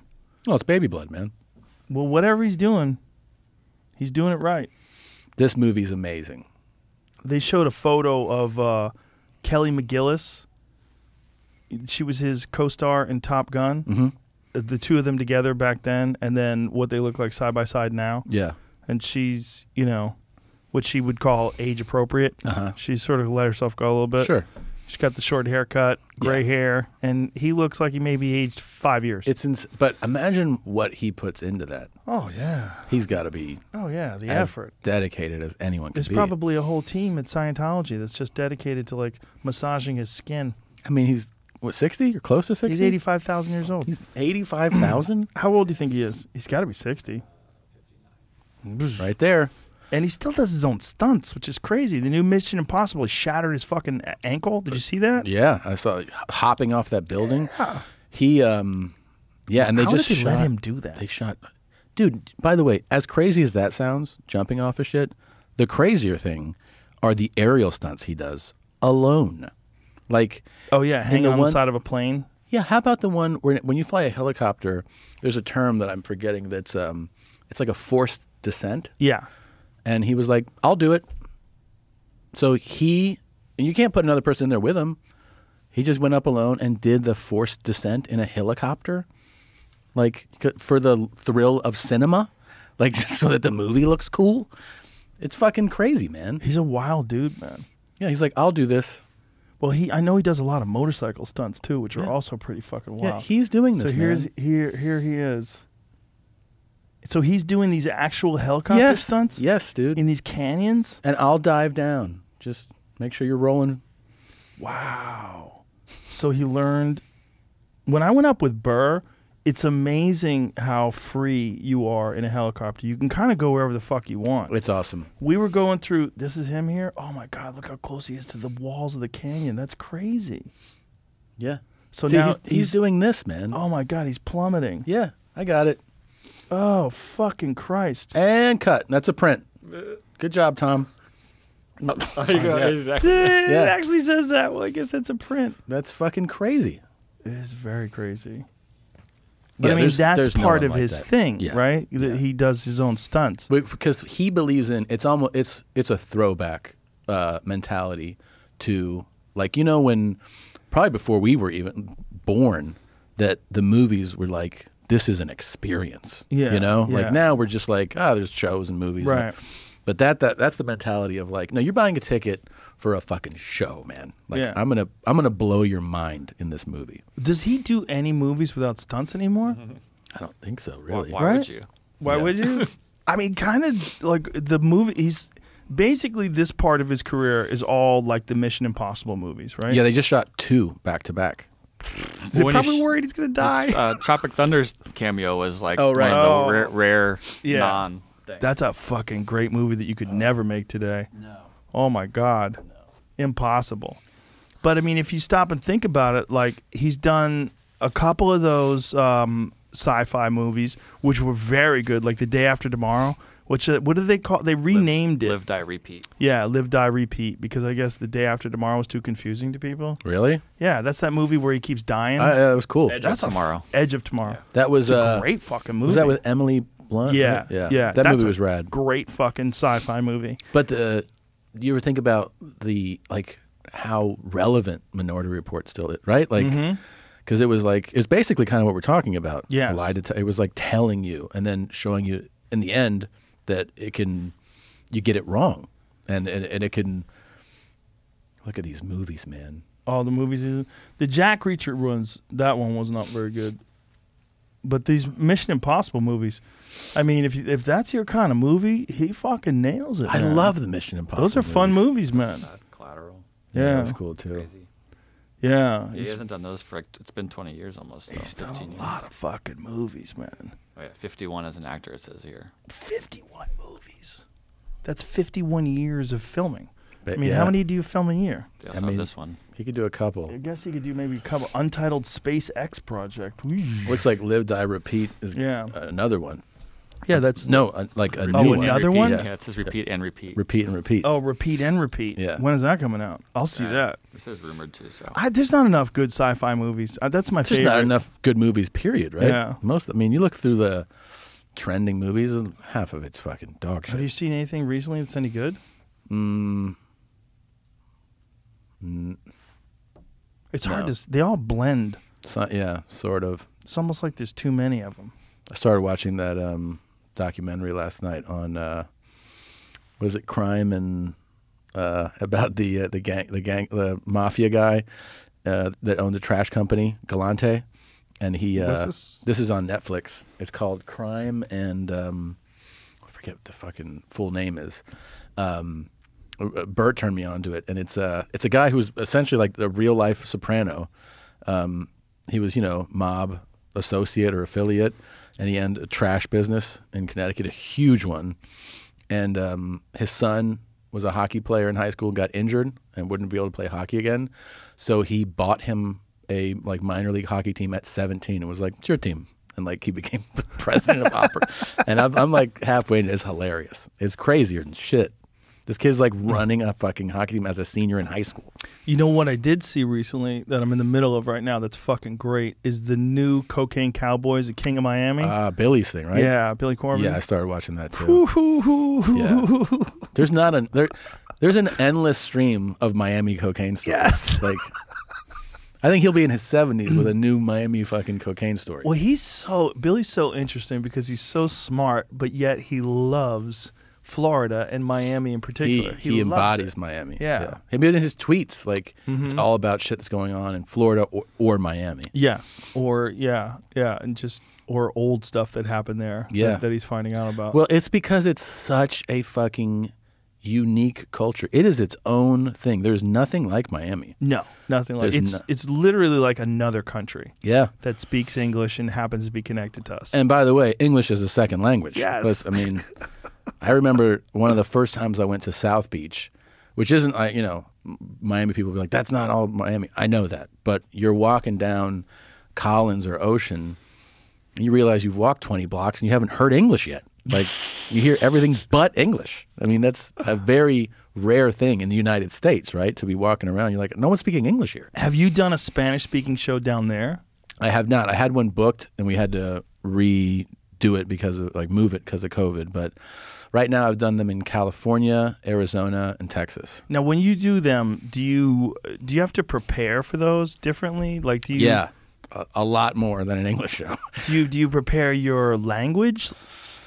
Well, first I learned how much I needed to improve. That's why I started doing the Spanish podcast, because I realized how much it had deteriorated over years from not using it really. Right. It's gotten a lot better. Like, my Spanish is still not great, but it's gotten a lot better just from doing. Are you fluent now? I mean, I would say I'm definitely conversationally fluent. You know, I make my errors. I make, like, grammatical mistakes, you know, all the time, but it's still gotten better. I even started doing grammar lessons on a website because it's helped me. But talking to people is the best way. Talking to people is the best way. So do you just call your mom? Yeah, I try not to call her, but I fucking. No one wants to get corrected by their mom. I'm like, just fucking, let's talk about something else. But I talk to friends. There's a couple, you know, like Richard Villa is a friend who's a comic who he toured in Mexico, and his Spanish is excellent. And doing that podcast, I met so many Spanish-speaking, like native Spanish speakers who speak perfect, like the way we speak English, essentially, right? And so you talk to them, and then sometimes, you know, they'll correct you. And it's like, it's the best. You actually go like, oh, I wish, like sometimes it's an error you've been making for years. And you're like, no one's ever corrected me. Some of the reasons why no one's corrected you is like, you know, you speak English to somebody that speaks English as a second language. Yeah. And they'll say, well, we was there earlier. Right. You know what they mean. Right. So you don't want to how correct often are you going to be like, excuse me. Right. We were right. there. You know, it's not. So that you find that people are doing it out of almost like a courtesy. But what you learn is when you're trying to improve it, you go, no, I want you to correct me. Right. And so some people I've told have done that to me, and it's improved it. Doing the shows actually is a really great exercise in improving it. The hard part for me is that some people don't understand that, you know, in English, when we do stand-up, the way that the act gets rock solid is by performing it over and over and over. In Spanish, I'm doing the show like once a month, you know, or maybe 4 times 1 month, and then I don't do it the next month. So I haven't been able to get into that rhythm of like, oh, it's getting tighter and tighter and tighter. So you got to kind of be conscious while you're doing it. Oh, I'm so focused when I do it. And I mean, like, it has taught me how much more I should be focused on my English act. Because, I mean, I really fucking study the notes. I listen to the set. And I'll call somebody. I said this. And he's like, well, you should say that, you know, like things like that. And it's helped for sure. But I won't be able to feel like the Spanish set is solid if I don't block out time and go like, I'm doing the Spanish set for like 2 months or something. When you took time off from the pandemic and then you went back, how many months off were you of complete no stand-up at all? Dude, I think 5. 5, which is a lot less than I found out. Some people had waited. People waited over. Duncan waited over a year and a half. Yeah, I did 5. I remember my first set back. It had, you know, you had sea legs. You're just like, whoa, what's Did you going do a headliner set? I probably did I'm trying to remember now. I probably did a couple LA 15-20-minute sets at some of these outdoor shows. Yeah, I definitely did that. So I did a few of those, which felt, dude, it was stressful. I felt stressed. Yeah. Because I was doing all new. I wasn't doing old stuff. Oh, really? Because my special came out during the pandemic. That's even crazy. Yeah, it was stressful. And I was like, you know, like, what else is going on? Like, I was fucking stammering. But then when I did the first set back, I want to say it was probably like, I probably did like 50. Like after doing a few of these outdoor 15-20-minute sets. But by the second, I was doing 2 shows a night. That second night, I was like, oh, it feels like it's been 2 weeks off. It didn't feel like 5 months anymore. I took off March till July, And then July, I did the Improv in Houston, and that's how it felt to me. Like the first night, first show, I was like, oh my God, do I even know what I'm doing? Yeah. And the people were so excited to see comedy. So excited. It was great. They were like, "This is crazy. We're out. We're going to a comedy club." It was so their enthusiasm helped. Yes, and that enthusiasm has kind of stayed. Yeah, because I realize I've been touring a little bit now. A lot of people they're telling me like it's my first night out in 16 months. Yeah. So there's been quite like when we did Vegas. Yes. That was fucking insane. That was insane. That energy was wild. But that's going to always be insane. Those are 14,000 people shows. That's true, but I felt like it was even another level. Yeah. It was real. Well, it's because like this was before the Delta kicked in. So everybody's like, Vegas is back. It was July. Yeah. It was the week after July 4th weekend. I remember that because I worked July 4th weekend my own shows in Vegas. And then the next weekend I went back and did it with you and Chappelle. That was one where 2 people I know got COVID that weekend. Yeah. Yeah. And I was like, oh, Jesus. That shit was crazy. I still remember that. I was like, this is nuts. Yeah, nuts. Yeah. Yeah, and it felt like everything was back. And did. now it feels like everything's back, but it probably shouldn't be. Yeah. You know, it has that feeling like when I was in Florida this past weekend, last week, I was like, this is a little sketch. Well, and then when I wound up catching COVID. Yeah. You also, I get the sense, too, that a lot of people are like, yeah, I'm not doing this again. Like, I'm not staying home again. Right. And then businesses like they have venues, to. promoters, they're like, yeah, we will definitely go bankrupt. Yeah. And they're basically like, unless there's a federal fucking mandate, this shit is not shutting down. And I don't think there can be anymore.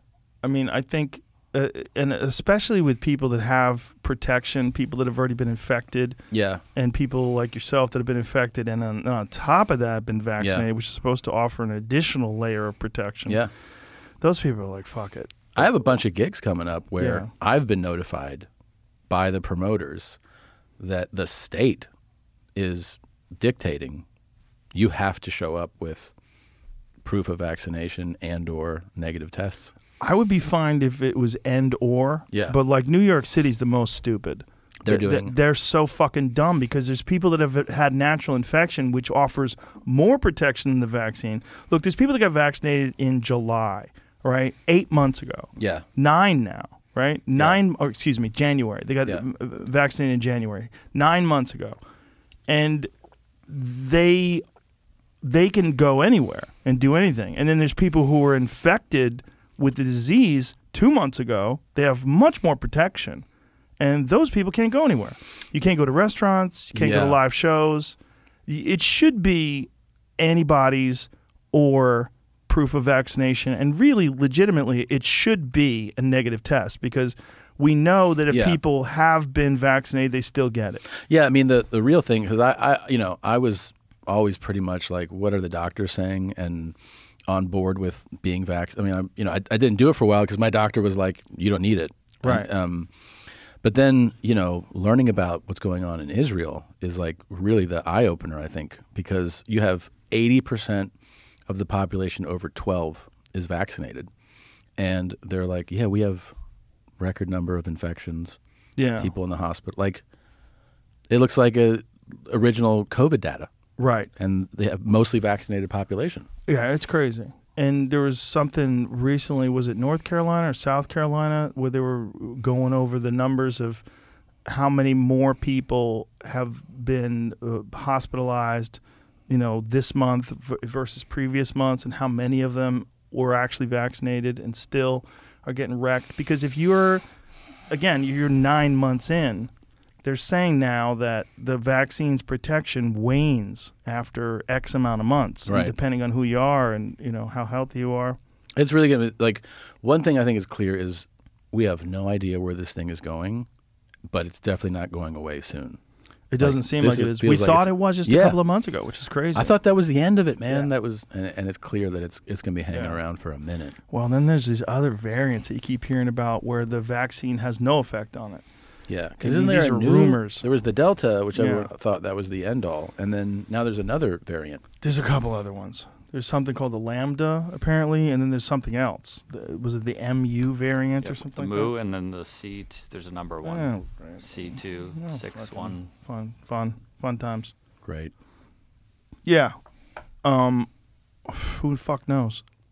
Who the fuck knows? Apparently, the company that originally made ivermectin is working on something that's like similar to ivermectin. That's an antiviral treatment that you take, but they'll have a patent on it, so it'll be promoted. Yeah. Well, the other thing about ivermectin is it's I really generic. feel like you should get royalties. That's just my own point of view. I shouldn't. It's nothing to do with me. The Pierre Corey and all these people that have been actually treating people with it. It's just what's really strange is these people that are not doctors that are super confident that it does nothing. When these doctors who are It's treating people, Mostly not doctors that have the strongest opinions about all of this. yes, You're like, yeah, exactly. It's wild out there, man. yeah. And it's that they don't care. This is my situation is a perfect example because they don't care if you get better. It's how you got better. Right. And whether or not you did what I told you to do. Mm-hmm. Because if it was just, oh, look what he did and he got better so quick, people would actually be asking me and celebrating Right. and examining how I approached it. Yeah, that's interesting that there's no narrative about that. No. It's just like, I mean, what's the excuse for why I got better quick?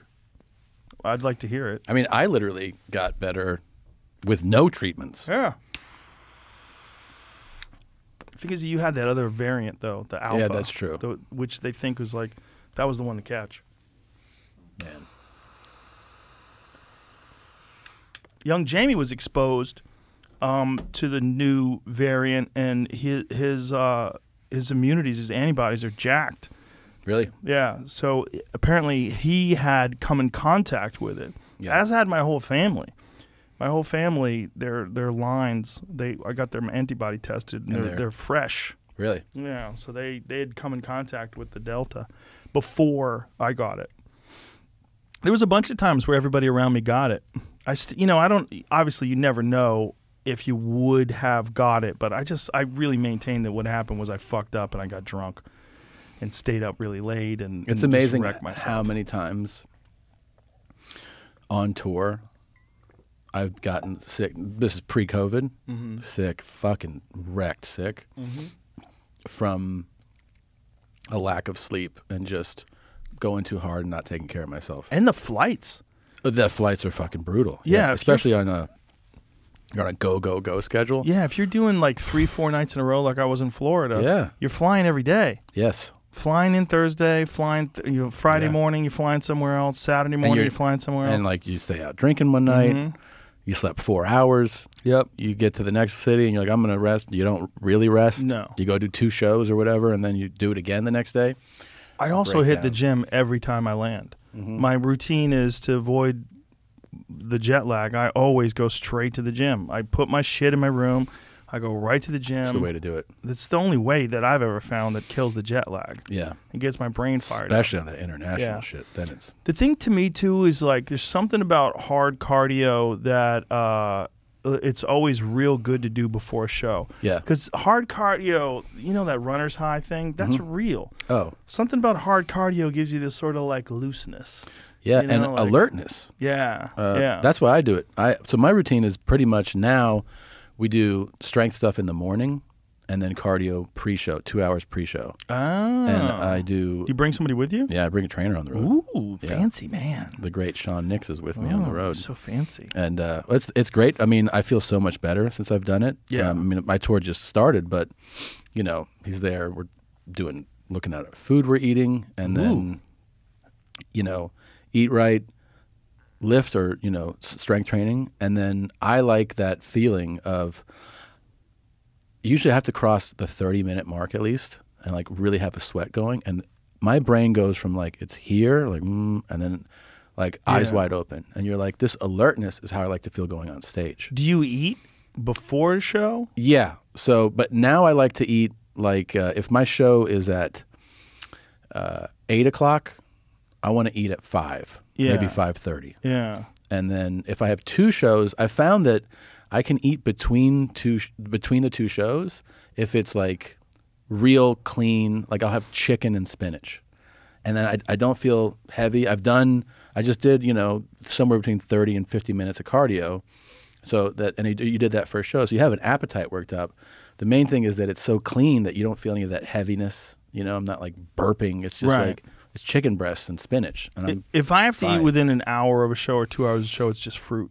Oh, always fruit, yeah. Yeah. I treat it the same way I work out. Yeah. Like you can't eat like a fucking meatball sub and then try to work out 40 minutes later. Oh, my You'll God. feel like shit. Yeah. And that's the same way I feel about food. Getting on stage. Yeah, Yeah. it's like your brain is just... I've done the opposite so many times where it's just like, It's a real problem if you're starving. It is. Because you'll just go fuck it and just go do it. Yeah, if you wait till you're hungry, like for me, it's always poor decisions. I'll make fucking disaster, and then I'll be like, what did I just do? Isn't that interesting? Like when you're tired and you're starving, like I always go immediately to fast food. That's what I want. If I'm hungry and I'm tired, I am immediately thinking burritos, soda. I want fries. Yeah. It's the worst decision. And then it's like, as it ends, you're like, this was a really bad decision that I made. And then you're like talking and belching and it's the worst. you feel it on stage. Sometimes I'm on stage just letting out the most insane farts. Oh, that's horrible. And you have to look at the people in the front row. Yeah. That's one good thing about theaters or being on a large stage. Sure. Like, who knows where that's going? Yeah, it's probably drifting over their heads too. Sure. And I always thought about like holding the mic to see what it sounds like on the way out. But I never do. Jesus. That's Joey Diaz. Does he do that? I've seen Joey Diaz do that before. God. He farted into the microphone. He put the microphone up his asshole, farted, and he goes, Suka! I miss And the Joey. people are just like shaking their head like, what the fuck are we paying for? I miss him. I haven't seen him now in too long. Kate Quigley was Joey's What the opening act for a fuck? while. Yeah. That story is so crazy. For people who don't know what we're talking about, Kate was apparently at a party with 3 other people, and they all had done fentanyl-laced coke, and 3 people died, and she wound up in the ICU. Yeah, it's really scary.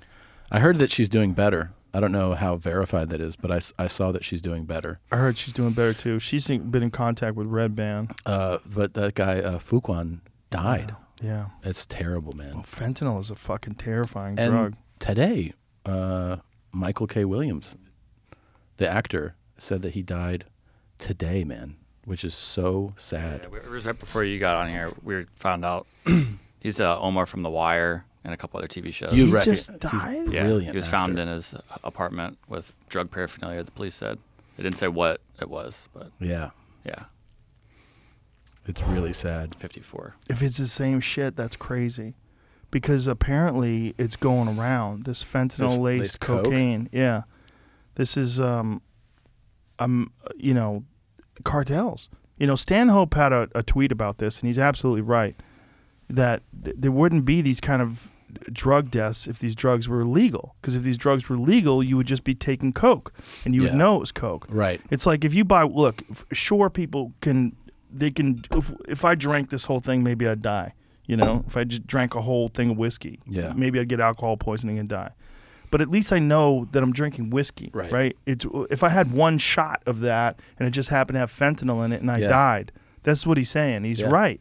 He's right. It's like this stuff is laced. When I OD'd in my freshman year of college, What'd you OD from? I took I took ecstasy, but then I did a big swig, huge, of GHB, and then I drank a bunch. Oh, Jesus. The order, though, was ecstasy, bunch of alcohol, then a bunch of GHB. But when I had the toxicology report, they were like, they were listing all the drugs. And I was like, I didn't take all those drugs. And they're like, yeah, but that's what was in what you took, Yeah. Like, they're like, you have opiates, barbiturates, stimulants, like everything. Like, I tested positive for everything. And it was basically, he was like, he's like, what you took was made in someone's bathtub, man. Yeah. In Tijuana. Yeah, you don't know what the fuck you're taking. Well, that's the thing about this problem that we're in right now, because this is exactly the same problem that was during the prohibition of alcohol, and people were selling moonshine. But at least back then it was just alcohol. Yeah. It was potent and disgusting, and but it was still just alcohol. And this is the worst case scenario. You're buying organized crime's version of these drugs instead of it being legal, where you can get actual real drugs. I'm so sad for like Michael K. Williams too. You know, I know he did a bunch of, like, he was in tons of stuff. Always a brilliant actor, but I remember watching The Wire and being like, this character is so amazing. The Omar character is like such can't believe that layered, like, brilliant portrayal. Like, it was obviously amazingly written, but he was incredible in it, man. Just incredible. It was fucking terrifying that is taking out that many people. Fuck. But I mean, even if it's heroin, yeah, that's the thing, is they're lacing everything with fentanyl because it's so potent, and it's such a minuscule amount is so potent. Well, I read too that if you're selling coke, you can stretch your kilo, right, of coke into like 3 times the amount. Jesus. By adding the fentanyl, you know? Yeah. So then your 1 kilo is 3. Right. And they're not like being accurate with this stuff or careful. Fuck no. They don't give a shit. That's what's so scary about it. It's just there's no accountability. No one gets in trouble for it. You know? Yeah. It's nasty shit, man. And it's such a terrible byproduct of the war on drugs, which doesn't work.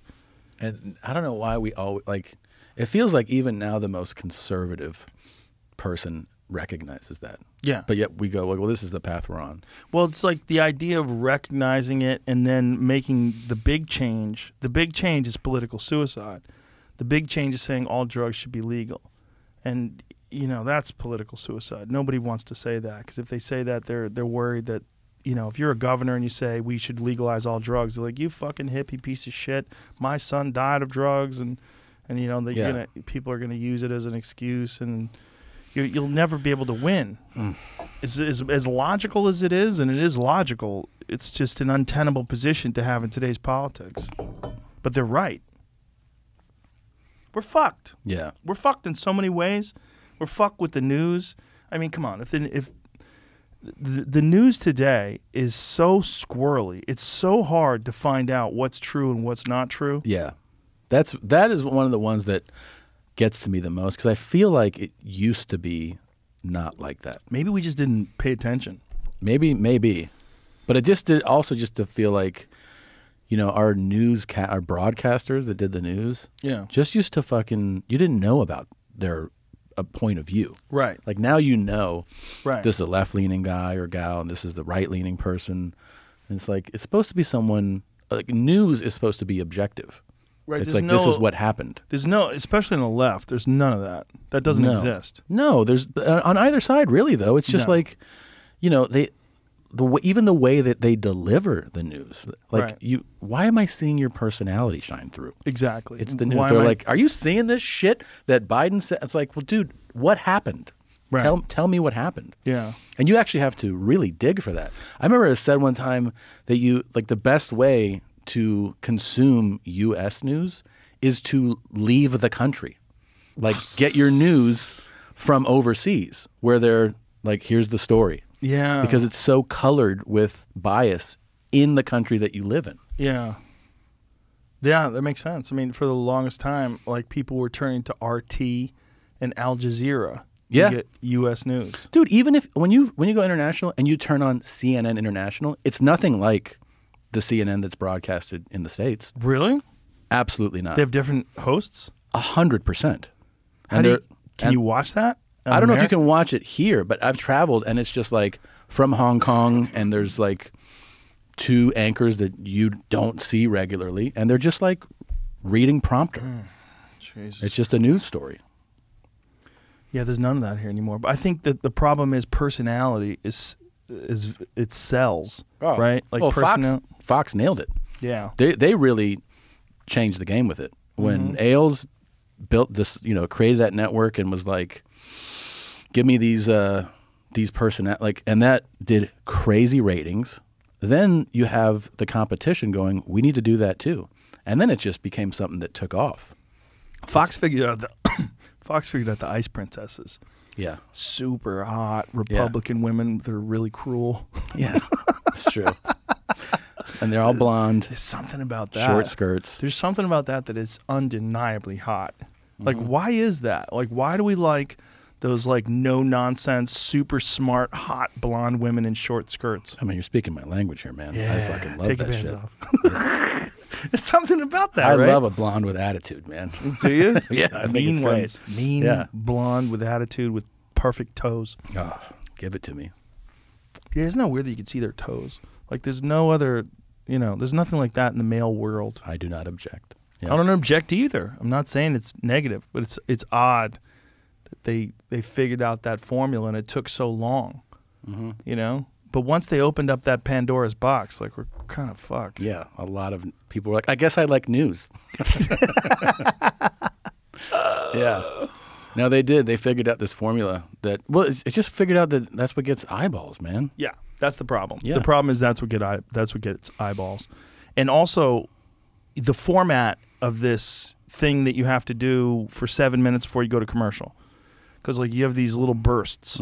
So you have to catch people's attention and maintain it for these bursts where you'll hold them through the commercials so they'll return after the commercials.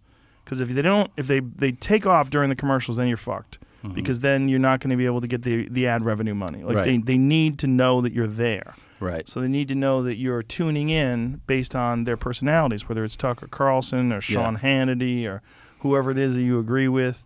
Well, that's the thing is that the Or other thing hate. is that, or hate. The people, we used to watch news that like, I need to know what's going on in the world, right? Right. That was the idea of news. You tuned in, when I was a kid, it was Peter Jennings, Tom Brokaw, Dan Rather, right? And then CNN wasn't known as the CNN of today. No. It was just it was the idea of round the clock news. So CNN was news that was like objective and clear. it was anchors just Yeah. reading the prompter, man. Yeah. And you didn't know anything about them. You didn't know which way they thought or leaned. Yeah. But now, what you're talking about is that people go, I want to watch somebody that I agree with. Exactly. And I want to get angry with them. Yeah. Yeah. I want to get angry. I want to get fired up about the shit that I'm fired up about and have somebody smarter than me break it down for me. Yeah. Explain to me why I'm so angry. You know? Yeah. Yeah, it's totally different. Like, how do we pull out of that? That's the thing. It's like, I don't know if people are ever going to start trusting the news again. Oh, I think the way they that did. that ship has sailed, man. It kind of has, It's- right? yeah. But isn't that terrifying? Of course it is. Because that opens up the door to propaganda from all sorts of Well, foreign look at sources. the absolute record level of misinformation on anything. You bring up any topic, and if you go online and search for it, you can find 100 things that tell you that this is this way or the opposite way, people that agree with you, people that disagree with you, and you have to do the work to find out who's full of shit. Yeah. You have to fucking work for it. And that's never been the case. No. It's well, first of all, there was never the option, right? Like the news had a massive responsibility because they were the only way you got the news. You either got it from television, which was kind of watered down, or you got it from the New York Times or the Post or the Boston Globe or wherever you lived, where you read the newspaper that you trust. Well, then, newspapers have dwindled and... Well, they've kind of got a little clickbaity too. Oh, yeah, with headlines. You click on headlines that have nothing to do with you read the article, and you're like, what the fuck was that? You just got hooked. You got hooked by that wordplay, Yeah. You just got hooked by bullshit. Yeah. This whole situation where people saying that I'm taking horse dewormer. But wait, so is that because that medicine does have that property as well? There's a version of it that's veterinary. It's an anti-parasitic drug that has been used for. They've used it for river blindness. I think it's also. But that is what you took? It's one of the things that it does. Okay. Yeah. So it has more than one Yeah, it has effect. Yeah. So what they're using it for, the people that are using it for COVID, they're using it with what's called off-label, whereas they recognize that there's properties that this drug has that would be effective, and so they try it. During times of pandemic, doctors traditionally have had all these different off-label drugs to use at their disposal to try to find out what works for different ailments. So it's fucking gnarly out there, man. It really is. Because, again, what we're talking about, it's hard to get clear information as to what does and doesn't work. Because there's clear information about what does work. Like, clearly the vaccines do work, right? Yeah. That's pretty clear. Yeah. But are they the only thing that works? That's what's not clear. Because when there is some other thing that works along with it, then you have the problem with the, emergency use authorization. Then you have the problem with the right-wing versus left-wing narrative, because a lot of people think that, right-wing means that you're anti-vax. Left-wing means that you're pro-Fauci. You're like, what team are you on? Yeah. It's become this sort of like bizarre tribal thing, which during the time of a pandemic is the strangest thing of all time. Dangerous, too. Very. Yeah. Very dangerous. And disheartening. Yeah. Because people also want to know your, they want to know your point of view on one thing, and then you are categorized as that. Yeah. So, like, the vaccine is just one example. Yeah. You could have you weigh in on abortion, guns, electric vehicles, whatever your point. If you go, I like change. this, and then people are like, oh, I know who you are now. Like, you can't possibly have a nuanced point of view, which is insane because people are more complicated than that. Well, I think people feel that. That's why they enjoy these kind of conversations where people can talk openly about things. Yeah. Because it doesn't exist anywhere else. It doesn't exist where there's any kind of production, where there's any executives or any networks or any people with a vested interest or some sort of a connection to sponsors. Yeah. You can't have these kind of conversations. I told somebody this, I forget who I was talking to on a podcast, about how, remember a couple of times we went to Taryn's place, which is Terrence awesome. Tactical? Yeah. Yeah. It was so fucking fun. And just posting there, I saw so many people like, oh, I didn't know you were like this. I was like, what? You didn't know I like to have fun? Like, what are you talking about? Like, they made it like you're a Second Amendment person. Yeah, and I was like, I'm at a fucking awesome place with nice people teaching me a skill. It's fucking great. People were like, unfollowing, didn't know you were one of these guys. I'm like, this is crazy that you post a video of you just being like, I'm having a good time at this place. Well, not only that, during the pandemic, gun sales amongst people on the left rose astronomically. Skyrocketed. Yeah. Skyrocketed. Yeah. Did you ever see the massive lines outside the LA gun stores? It was crazy. Because when the shit hit the fan and during the George Floyd riots, people started losing their fucking mind, and there was giant lines outside gun stores. I know a lot of people. I mean, a lot of people got them, and I understand. But what interesting to me was that, like, I wasn't making a statement. Right.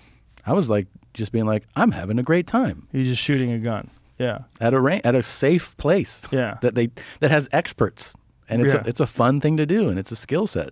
Yeah. Man, people were like, a lot of people, the fuck are you doing this for? I'm like, wait, what? That's the benefit of not reading the comments. Yeah. I don't know if that's happening. Also, with me, I think they probably just assume I already am like that. Yeah, for sure. Yeah. Yeah. Which I kind of am. Yeah. I mean, as far as guns go, I think you should learn how to shoot a gun. You should know how to shoot a gun. It should be important. You should be proficient at it. Everybody should know how to. Yeah, I go every time I'm back there. Every time I'm back to LA, I go for lessons. I went just 2 weeks ago. I was back there. Yeah. Yeah. I mean, by the way, fucking great guy and great staff. They're awesome. So good at what they do in terms of like being able to educate you on how to shoot properly. Like, I tighten up a lot of my little technical issues Absolutely. that I have there. They fucking took me from like not having a fucking clue to feeling like pretty good some of those times, like feeling somewhat proficient, and I totally would credit them. I have a membership out here too at a range if you want to go. Oh, cool. We could always go and tighten up and I'll definitely go. It's a perishable skill. It's something that, it's like everything else. You really have to practice it in order to be able. It has to be in time. Obviously, you never want to have to use it. Yeah. But in times of need, it really should be something that's second nature. Like, you understand how to use it. Yeah, for sure. I just got a grenade launcher. We should take it out. That's all you got? Yeah. You don't got any nukes? No, not yet. Excited about it. Yeah. I mean, in Texas, we have this weird thing now. Here's another crazy new law. Texas has constitutional carry now. Yeah. So I have a concealed carry license. So I had to pass a proficiency test and I had to pass a written test. You don't have to do that anymore. Now, just because God gave you God gave you the right. Yeah. You could just like, but which I'm fine with, if you know what the fuck you're doing. Yeah. And that's not necessary anymore. That's wild. That's wild. Yeah. The fact I do that- like a guy passed the test. Yeah, I you like should that. absolutely Yeah. know how to use it and Yes. how to be safe. And Yeah. it's fucking important. There's got to be a place, it's probably in the state, where you can go and it's like they blow shit up. And you Oh, get yeah. Yeah, like really blow some shit up. Oh yeah, dude, Yeah. I have friends. Okay. I have friends that like fill refrigerators up with this shit. What is it? What is that stuff called? God damn it. Yeah, tannerite. Thank you. Jamie's a psycho. Look at him. He's a silent psycho over there. Can we go to that place? Yeah, it's wanna go. tannerite stuff. What they'll do is they'll set it up like 300 yards away. Yes, But that's there what- are some really crazy videos of guys doing that, Yeah. and then the refrigerator door literally goes whizzing by their head at 500 miles an hour after it Oh, explodes and fuck. almost kills them. Yeah. Yeah, because they get too close. They think they could, just Yeah. do it from 40 feet away. No, buddy. No. No. I'll be behind the fucking Yeah. cylinder thing. Yeah, Like you the- want to get a bunch of sandbags and Yeah, have like a yeah. little tiny window then that it you goes shoot up. through. Boom, and then Get duck down, into yeah. the ditch. And even Yeah. then, hope it doesn't land right on you. Fucking A, man. Yeah, tannerite is wild shit. You can, people use it to clear forests. Reach out. That's all I'm saying. I would like to do this. They put it at the base of a tree. Yeah. And here, watch this Oh one. Watch my- this one. Look at that. Oh, my God. See? That's what I'm talking Yeah, about. he's way too close, man. But look how, let's watch that again. So he shot a fridge packed with tannerite, and the door literally Holy shit, flies man. by. I mean, look how fucking fast that door's going. That guy is almost dead. Yeah. And what match if his little kid was right behind him? Oh, my Daddy, God. can I just stand here? Sure, son. Yeah. As long stand as to you're the right left of here. the tree. It's not going to come straight at you. Yeah. Yeah. That's Refrigerator scary. door. Yeah. Yeah. But there's a lot of that. There's a lot of assholery Yeah. that comes with freedom. Yeah. It's part of the problem. Sure. That's one of the things about Texas that people love, is that you can kind of do a lot of wild shit here. You sure can. But that's what's dangerous. A friend of mine asked me to kill his zebra. What? Yeah. He's got an asshole zebra that keeps killing his young zebras. Yeah. So he asked me to come kill his zebra. He goes, "You want to kill my zebra? I got to kill it." I go, "What?" He goes, "I got to kill this zebra Where, because..." in this state? Yeah. Hour away from here. Did you do it? No, I haven't done it. No. I'm not going to kill a zebra. No, come on, man. Unless I was going to eat it. And apparently you could eat zebra. Sure. I heard zebra tastes good. I've had Really? horse. Yeah. You ever go to Joe Beef in Montreal? Yeah, I've been. Wait, no, I'm thinking of Joe's. Oh, in Sacramento. Yeah, there's a couple. I Original think there's a Joe's. couple locations. Oh, there, right? San Jose. Is that San what it is? Jose. San Yeah, Jose. yeah. Near the Improv, right? Yeah, That's but a I think great there's place. another location of that too. I think so too. I think in San Francisco. Yeah, but Joe Beef, no. Joe Beef is one of my all-time favorite restaurants. Montreal. It's in Montreal. Yeah, and shout out to Fred and Dave, who run Joe Beef. I was introduced to them from Bourdain, and it's an amazing restaurant. And the first time I went, they served us horse. How was it? It was really good. You know where I want to go? Wherever you posted that you went in L.A. I think it was Venice or something? Felix. Was it Venice? Yeah, might be my favorite restaurant of all time. Well, okay. I mean, yeah. I'm talking like even internationally. Felix? Yes, Felix in Venice. Their Italian food is off the fucking charts. They have a room. I've had Janet Zuccherini, she's the owner, and Evan Funky, who is the head chef, who's amazing. I mean, he's just a fucking artist, a real like culinary artist. He has a room in Felix that's all glass where you can watch them make the pasta. So they do it there, like they have wanna like go. real artisans. See if you, like, there's a video, but I mean real artisans. I'm going and, to, and Janet was like, "What do you do? Like, why are we having this fucking room? Like, this is in the middle of the floor. People are, it's like right there. Oh, yeah. This is so many seats and tables that we could use up." Because they're sold out every night. It's literally one of the greatest restaurants of all time. It's incredible. But the pasta is off. Everything's great. There's not a goddamn thing that they make that's not off the charts. I'm Everything. The shrimp, oh my God. They have these prawns Yeah. where you suck the heads, and they're in like Yeah. with the fucking olive oil and garlic and Yeah, that's, I don't even eat pasta anymore. But when I go there, I'm eating it 100% of the time. I don't give a fuck if I feel like shit for a week. Sushi Bar ATX? I'm going to the one in L.A. Oh, okay. This week. Same guys. Yeah, same guys. I'm going Incredible. this week. Insane. Incredible, right? Yeah, insane. I want to go to the Austin Greatest sushi location. of all time. I can't wait to go. And then Let's do a double date at the Austin spot. I'll go. Ooh. Let's go. I'm excited. Have you met Philip, the guy No. who's the head guy? Oh, he's a good friend now. Really? Yeah, we've become friends. He's awesome. I cannot wait because Yeah. I love sushi. And then That place is insane. my other thing I'm looking forward to going because I love croissants. I'm always in the. You're a croissant I'm guy? a croissant connoisseur, and that's my big cheat is getting a good croissant. Really? And as soon as I'll. By the way, I'll order a croissant, and if it is subpar, I'll be like, you can take that shit back. I won't eat it. I won't eat it. Oh, because Like you if love I- croissant so much. Yeah, like if it tastes like Dry. or just like you're like what is this in the fucking Where's your grocery store? croissant spot? Well, I don't have one here yet, even though one of my friends here is opening a pastry shop here with a top level pastry chef, and he's like her specialty is croissants, and I was like, oh fuck. Oh, someone's getting But in fat, LA, kid. I have the spot is Cinque Terre West Osteria, which is unfucking believable. They sell sounds out amazing. every day. Really? You have to call in and request. A croissant? Yes. And you got to be like, hey, save me fucking 2 croissants, man. Really? Yes. Every day. Wow. It's so good. He's It's Italian. just a plain croissant? No, he makes plain chocolate, almond paste, and then depending on the week, he's like today there's prosciutto and mozzarella croissant. Like he makes savory ones and pesto. Like they are decadent and they're amazing. That sounds And so I just good. fucking sold you 100,000 more of them.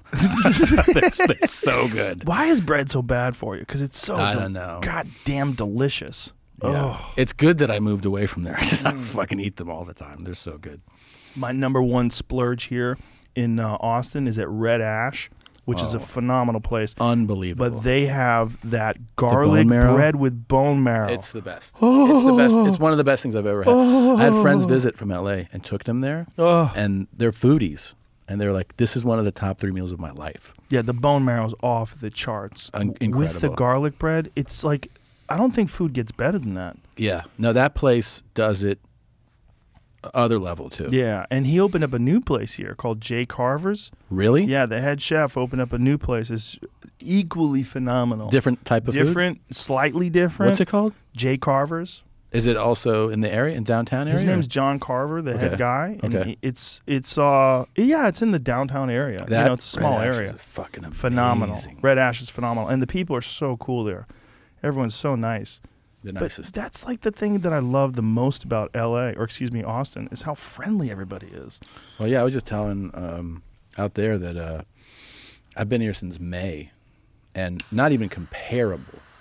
I know all of our neighbors, like far better than in 19 years in Los Angeles. For real. Yeah, people are friendly. Yeah. But more like I think I say that people go, "Wait, you've never had somebody like wave to you?" I'm like, "That's what I'm talking about." People like take care of you as neighbors. Yeah. You know, like no, it's different. Yeah. hey man, I saw this was left outside. I brought it on your doorstep. I saw somebody like real, genuinely friendly shit. You My know? neighbor left a message saying, "Hey, if you hear any gunshots, I've got an armadillo problem, so don't worry about it." To lighten them up. But just imagine that message. Like, okay, I'm reading this. In LA, there'd be a SWAT Yeah. team in your yard. They'd be like, "What the fuck?" Armadillo problem. I had Yeah. a fox in my yard the other day. Here? Yeah, making Wow. this crazy noise, like "Wah!" You ever heard them? They have this weird like No. yipe. They yell out. I forget. The craziest thing that you kind of get used to in a way in LA were the coyote packs.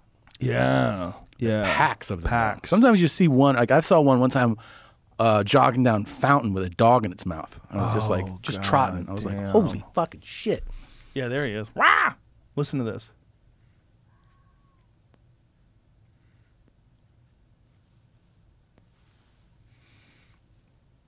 Did you get that fox? Like the one in your yard? No, I would never kill a fox. No, I mean But unless they got in the chicken coop, which I don't have a chicken coop anymore. But I would- coyotes will fuck shit up. Yeah, coyotes would fuck shit up. Look, I remember. I would kill coyotes in a heartbeat, but foxes are fucking cute, man. They're also really playful. Are they? Yeah, there's apparently there was a baby deer in the yard, and the fox was playing with the baby deer. Yeah, they're really adorable. They're such strange creatures because wild foxes will play with people. Like, did you ever see that movie Grizzly Man? Yeah. He became friends with these yeah. foxes. With Foxy the Fox, I think. Yeah. This is my friend Foxy. Remember it stole his hat? Yeah. And ran played into her little den? Yeah. Yeah, with a hat. When I lived on Hyperion once, on the East Silver Lake, we had a neighbor who had a pit bull. And one night, I hear just the craziest sound. And I'm like, what the fuck is that? Like, it's like squealing almost. Like, I couldn't make out what it was. And I look out the window, and like 5 or 6 coyotes were around the door into my neighbor's house. And the pit bull was sitting there at the door on the other side. And they were all just like... trying to get him to come out so they could kill him. Yeah. It was so crazy. And also to see it like in a city, in a city setting. Yeah. It wasn't out in wilderness, I used to go to this pet store, and there was this guy who worked in the pet store, but he also worked in a vet's office. And they had this big pit bull come in, one of those big freakish ones, those like 100-pound boys with a giant head and muscles everywhere, popping out of it. And he was cut up all over his body. And they were like, "What happened to your dog?" He's like, "I don't know. I got outside the yard." So they stitched this dog up. He's got hundreds of stitches all over his body. Like he's really fucked up. They follow the blood, and they find 9 dead coyotes. So they had tried to corner him. What they'll do is they'll have one will come out and go, "Hey, bitch." Yeah. And then they chase him, then they flank him, and they attack him. They just picked the wrong motherfucker. There's those things with those giant, the power those things have. Yeah. They're probably like, "What the fuck did you bring over here? Yeah. What kind of demon did you bring here?" And he said it just looked like a battlefield. They were just torn apart. I had a friend with a Rottweiler in L.A. who it killed a couple coyotes. Those fucking coyotes are bold, man. Yeah. They're bold, and they get hungry, and so they get really crafty, and they do sneaky shit. That's a crazy. kid in Calabasas a couple of days ago got attacked by a mountain lion. A mom had to punch the mountain lion in the mouth to get her fucking kid free. Holy shit. Yeah. Yeah, let me see if I can find that. You got it already? Yeah, look at this. Mountain lion shot, killed after attacking 5-year-old boy near Calabasas. What the fuck, man? 65-pound mountain lion. 10:45 a.m., causing wounds to the boy's head, neck, and upper torso. Oh, my God. The mom reportedly fended off the line, hitting it multiple times. The boy was then driven to parents to a hospital. He was treated. Oh, my Fuck. God. Imagine California law enforcement. how traumatized that kid is. Yeah, man. It's a monster trying to kill your fucking kid. They will kill people. They will kill people. Like, people have to understand that. Like, this is not an off situation. Like, if your kid is alone, they'll find it and kill it. 20 minutes after the mountain lion was killed, 2 more mountain lions appeared in the area. One was described as a full-grown adult with a radio collar around its neck. The other was a smaller mountain lion, about the same 65-pound size as the lion that was killed. Fuck, man. That's scary. In Texas, they just shoot them. Yeah. There's no laws. Like in Texas, if you have a mountain lion in your yard, you just shoot it. Yeah. And they go, "Did you shoot it?" And you go, "Yeah." And they go, "Good." Yeah. Like in California, you have to have all sorts of like depredation permits. Like if a mountain lion's in your yard and you just shoot it, you're in trouble. Oh, sure. Which is but crazy. Also, if someone walks into your fucking yard or house in Texas, like you can get fucking shot, man. In California, there's like the new Los Angeles district attorney. They're trying to recall him. Mm-hmm. He's got. They're doing crazy as far as like what you can and can't get away with. I have friends that live in Venice that are saying like, you call the cops when someone breaks into your house, and the cops can't even do anything. Like unless that person steals a certain amount of money.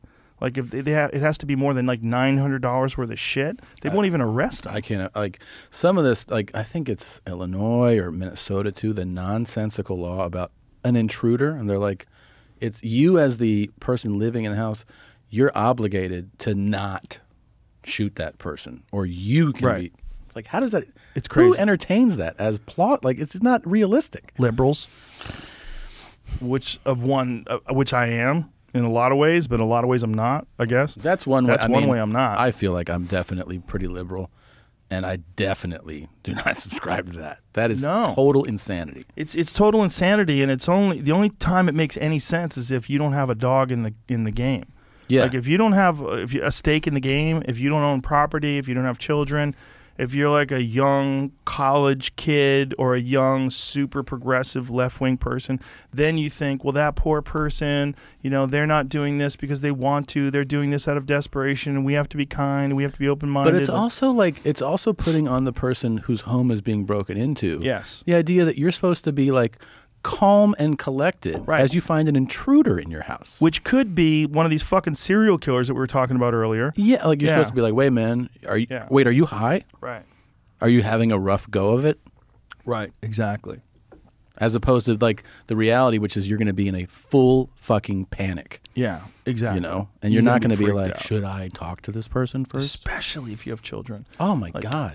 Jim Brewer said this to me once when he first had kids. He goes, I never really, in Jim Brewer's voice, really understood murder Yeah. till I had a kid. Yeah. He goes, now I get it. Of Now course. I get killing somebody that would harm my child. He goes, You don't even blink thinking about it. Yeah, it's a different world. It's a different world when you're thinking about protecting a small child. And then you look. One thing that I have said multiple times it's a new thing as I've become an adult is I now, because I'm a father, I think of people as babies now. Yeah. Which I didn't used to think of. Of course. I think of like I see someone who's all fucked up. I'm like, It's somebody's kid. even a fucking like crazy homeless person who's covered in dirt and lying on the ground. I'm like, Someone's that's kid. someone's kid. Yeah. Man, that's someone's kid. I get that. I would say that as a parent, I never really understood disemboweling someone until I had a kid. But if you tell me that someone's hurting my kid, I'm Yeah. all about cutting them wide fucking open. Whoa. Yeah. Jesus. And feeding them. What about their taint? What are you gonna do to their I'll taint? take a picture of it, send it to their kid.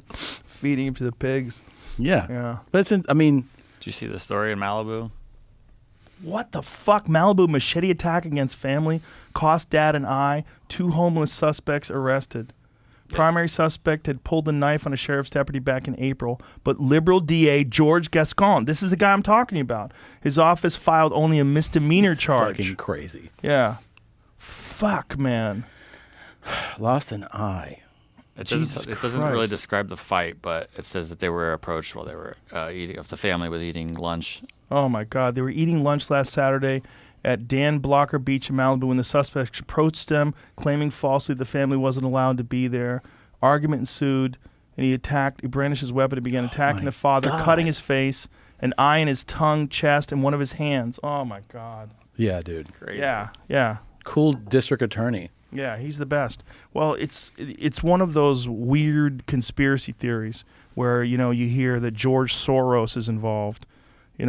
I don't know too much about George Soros, but that's the number one guy that these conspiracy theories point to is that, he's he funding. funds Yeah, these yeah. super progressive, ultra liberal district attorneys and politicians, and then hires or then funds someone even more left wing to run against them.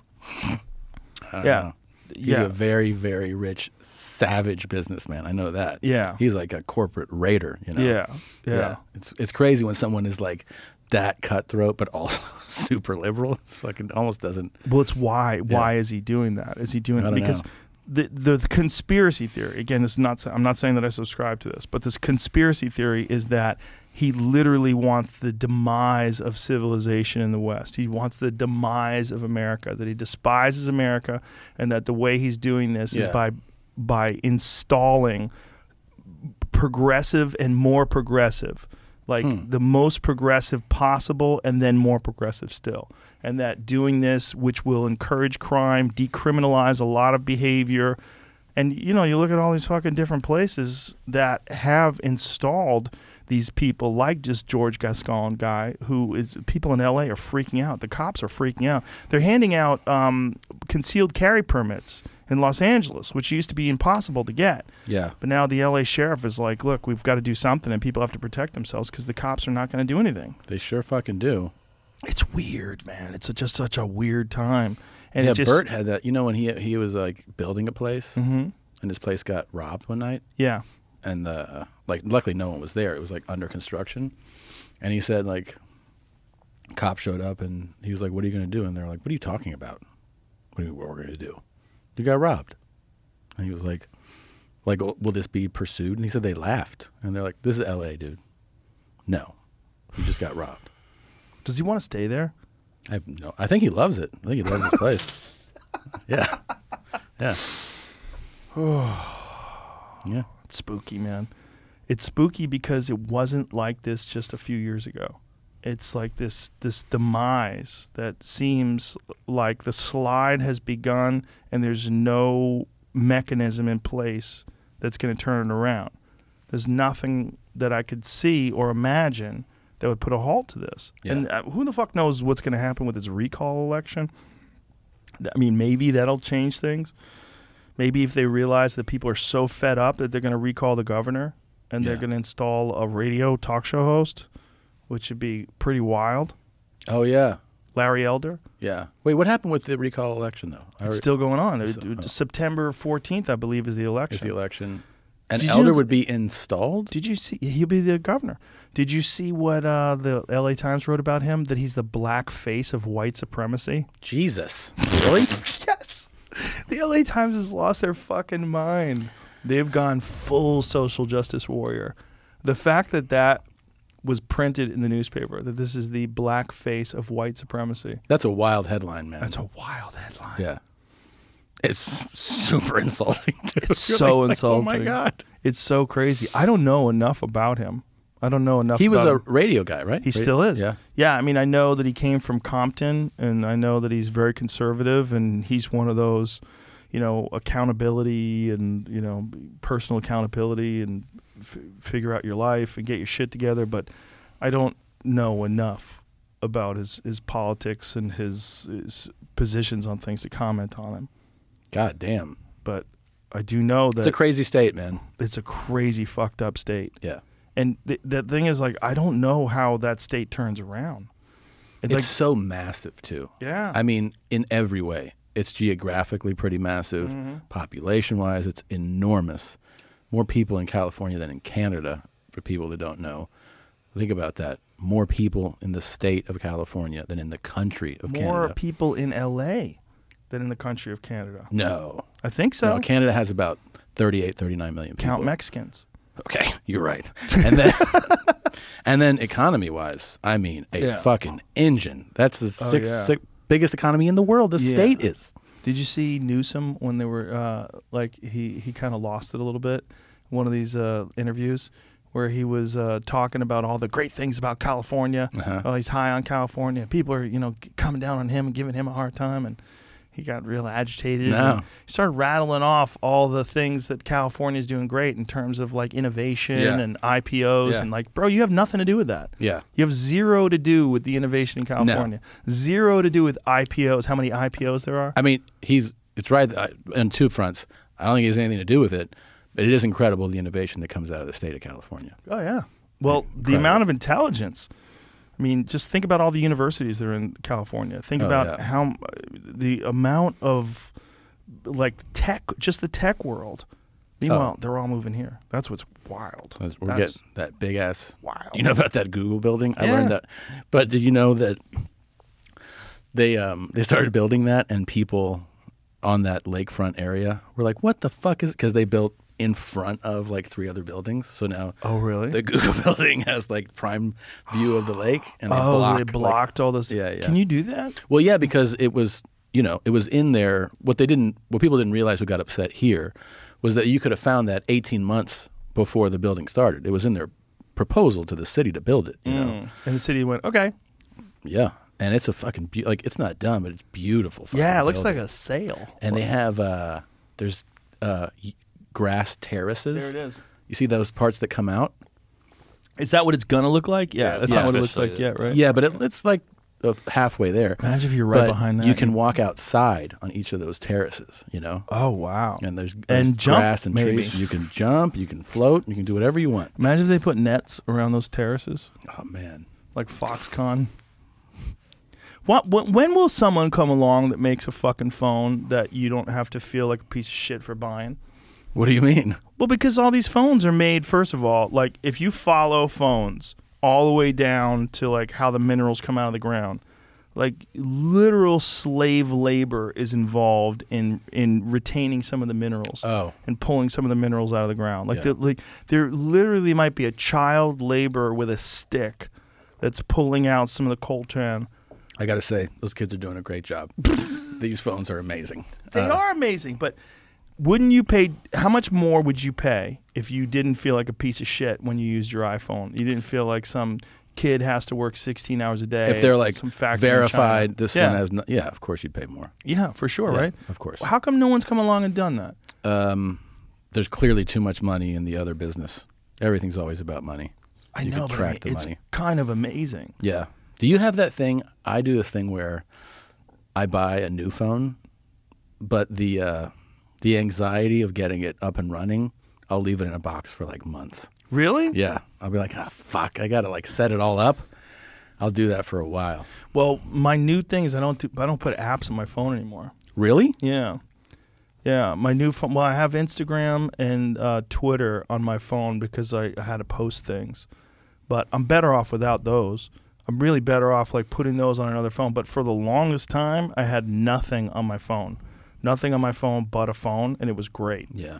I had pictures. I could take pictures on it. I could text message. I could Google things. I remember you were posting those photos you were taking with your, what was your Samsung? Yeah. Yeah. The moon. Yeah. How crazy is that? Yeah. You can zoom in on the fucking moon. It's crazy. But someone told me there's some fuckery involved in that. In what? In the Is actual there? Jamie's laughing. For sure there is. Right, fuckery right, right. in which way though? Like that you're getting an image of the moon, but it might.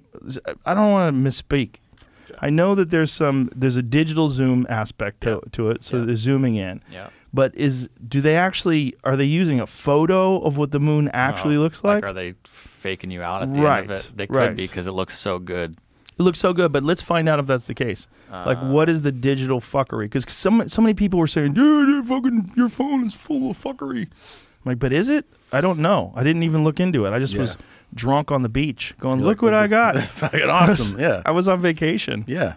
I was on vacation in the Turks and Caicos, and I started using that.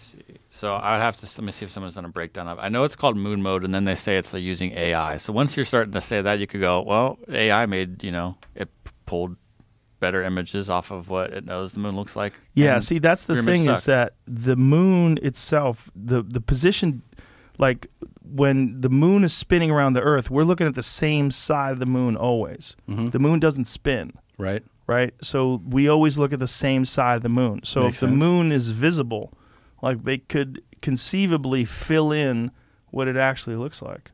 All right, I'm going to skim through this, very deep dive into this, where someone has gone through the whole thing of the accusation of it. Is it an AI trick? And they're going through lots of evidence. Let me just What is get that? out of the Is that book. your dad's tank. asshole? Yeah. Jesus. Wow. Stitched up pretty hardcore. You sure he wasn't trying to make himself a pussy? It seems like a pussy. Even where it's at. I know. Like, it looks like Pretty where cool. a pussy should be. I'll ask him. Yeah. Yeah. Do you know that there's this woman, Dr. Shanna Swan, and she is an environmental epidemiologist, and she came on the podcast, was explaining to us that phthalates, which is contaminants from plastics in particular, that and some stuff from pesticides are changing the reproductive organs of people and radically lowering people's testosterone and increasing the amount of miscarriages women have. And one of the ways that they find the impact of phthalates on mammals that's very measurable is the size of their taints. Because a male taint is between 50 and 100% larger than a female's taint. Mm-hmm. And over the course of the years where petrochemicals have been introduced into the modern environment, particularly plastics and things along those lines that contain phthalates that leak into people's food and body and water, the human taint is shrunk, and the sperm count has shrunk. Penis sizes and ball sizes have shrunk. Jesus. Testosterone counts have lowered. This is all from what we're consuming? Is all from plastics. Jesus. And she said there's a direct. Yeah, it's terrifying. What's her book called again? I have asked what her book is called 1,000 times, and I cannot remember. But Countdown. How Countdown. our modern world is threatening sperm counts. Jesus. It was a terrifying podcast. She's a wonderful lady. She's really interesting. She's really fun. She has a thing on her Instagram page called the Jizz Quiz, and it's all about, it's like showing like how people's sperm counts have dropped, Declined. Wow. with the introduction of these phthalates. It starts with a P, PTHALATES. All plastics, though. Plastics, and some of it is from some different environmental pollutants or from pesticides. Interesting. But they're radically changing our ability to reproduce. And also, she thinks it has to do with all these people that are confused about like their sexual orientation or their gender. Like Which there's a lot of now. which might have something to do with it. Yeah. Because if there is like people that are like non-binary, like if there's like a direct relationship between human beings, these petrochemicals and these phthalates and the shrinking of your taint, the shrinking of your penis and balls, and then people just being confused about sex overall. Yeah. Like lowering of sperm counts, and then the raising of miscarriage rates. Terrifying shit, man. Yeah. That's something that there's no, like, I would never guess this. Yeah. You know, why would anybody know this? Well, when she sent the proposal to come on the podcast, my jaw dropped. I was just reading into all the stats, and that was nothing compared to actually talking to her. God damn. Yeah, it was scary. It was a scary podcast because you're like, well, where does this end? Like, what happens here? Like, And it keeps declining, sperm count. and it's very measurable in mammals. Like, this is something they've known. Oh, this is happening in other species as you well. you could show it in mammals that if you Wow. introduce phthalates into the pregnant female, the baby has a direct reaction to these phthalates. Interesting. Yeah. We're fucked, Tommy. Yeah. T-Buns. It's not looking good, buddy. What According is- to this article, just so you know. AI is the secret weapon. Now that we've established the moon photos from the S21 Ultra are most definitely not fake. Okay. How is Samsung pulling off the seemingly impossible? How is the S21 Ultra's 100x zoom taking a photo that bests even a $4,800 camera setup? Simple. AI. Samsung hasn't hidden this fact either. An in-depth look at the S21 Ultra's camera technologies. Samsung says AI super resolution is responsible for producing sharper than the naked eye can see photos at 10x to 100x zoom. Jesus. But what does that mean, though, So by using AI? It only does it for like 30 things right now. And I would argue, like, going into this, the moon to everyone in the world looks about the same, you know, depending on light sources. So they could use that one example as a base to be like, where are you? What does it look like? What can we fix in a pixel to make it look a little bit better? Right. They're not replacing it. So, but when you're taking the photo of the moon, something's being done in the camera's technology. In the phone, because it knows you're taking a picture of the moon, though. Like, if you That do enhances it. correct. Yeah. Yeah. Right, but in what way? Like, is it the actual? Is that actually my photo, or is it some fuckery? So that's where there's some new stuff going on right now. I've been getting some advertisements for some very good AI software to fix blurry photos. Like photos I've taken 10 years ago that are blurry, I can fix now and make them look not blurry. Wow. Okay. Which is pretty hard to do. Yeah, it But- seems like it. You know, through manipulating some pixels, it's not really that hard Here to it do. says, once the camera detects and identifies the image as a certain scene, for example, the moon, then offers a detail-enhancing function by reducing blurs and noises. Additionally, in low-light, high-zoom situations, our super-resolution processing is happening, i.e. multi-frames, multi-exposures are captured. A reference frame is selected, alignment and registration of multi-frame, multi-exposure solution output. The actual photo will typically be higher quality than the camera preview. That's It sounds a lot like this is a very crude explanation of what's happening in a deepfake. Yeah. So Yeah. some of it's the deep faking deepfakes your are moon photo with the moon. unbelievable. Yeah. Do you see the one where they put me on the Taliban? You and Bert. Yes. Yes. It's crazy. It's crazy. It's crazy how good it is, man. It really is. That Tom Cruise one? Oh, that one's insane. That's really insane. wild. And that guy who does the impression of Tom Cruise is amazing. Amazing. But that's why, because he looks like Tom Cruise a little. So if you're taking, if you're deep faking the moon of a moon photo, are you then deep faking it because it's the moon? It is the moon, right. right? So. The problem with using an Android phone all the time is that they're just scooping up information from you. Like everything you do gets tracked. Yeah. Everything you do gets sold to advertisers. Apple is way better about that. But now Apple, this is a thing that Edward Snowden's been talking about on Twitter a lot. Apple is about to or may be considering releasing. They haven't done it yet, but what they're going to do is they're going to be able to go into your phone to look for images of child pornography. So you'd say, well, that's good. I don't want these child porn people to be able to. But the problem is they have access to your photos. Right. That means they can go into your photos and look for things. Yeah. And that's a slippery slope. It seems like a real slippery slope. Real slippery slope. Not only that, what if you have a picture of your son showing his asshole to you? Right. Right? Like, Right. what if your son comes in here and he goes, and you're like, listen, you little fucker, you're going to think this is funny one day. Yeah. And you take Snap a a picture. picture, Yeah. and then all of a sudden you're in court. Right. And they're like, Tom, why do you have a picture of your son's asshole? And then you tell the story that you told on this podcast. Well, And we think it's The hilarious. judge is laughing, but he's like, I still got to fucking... Yeah. Sorry, you got to go to Yeah. jail forever. Yeah.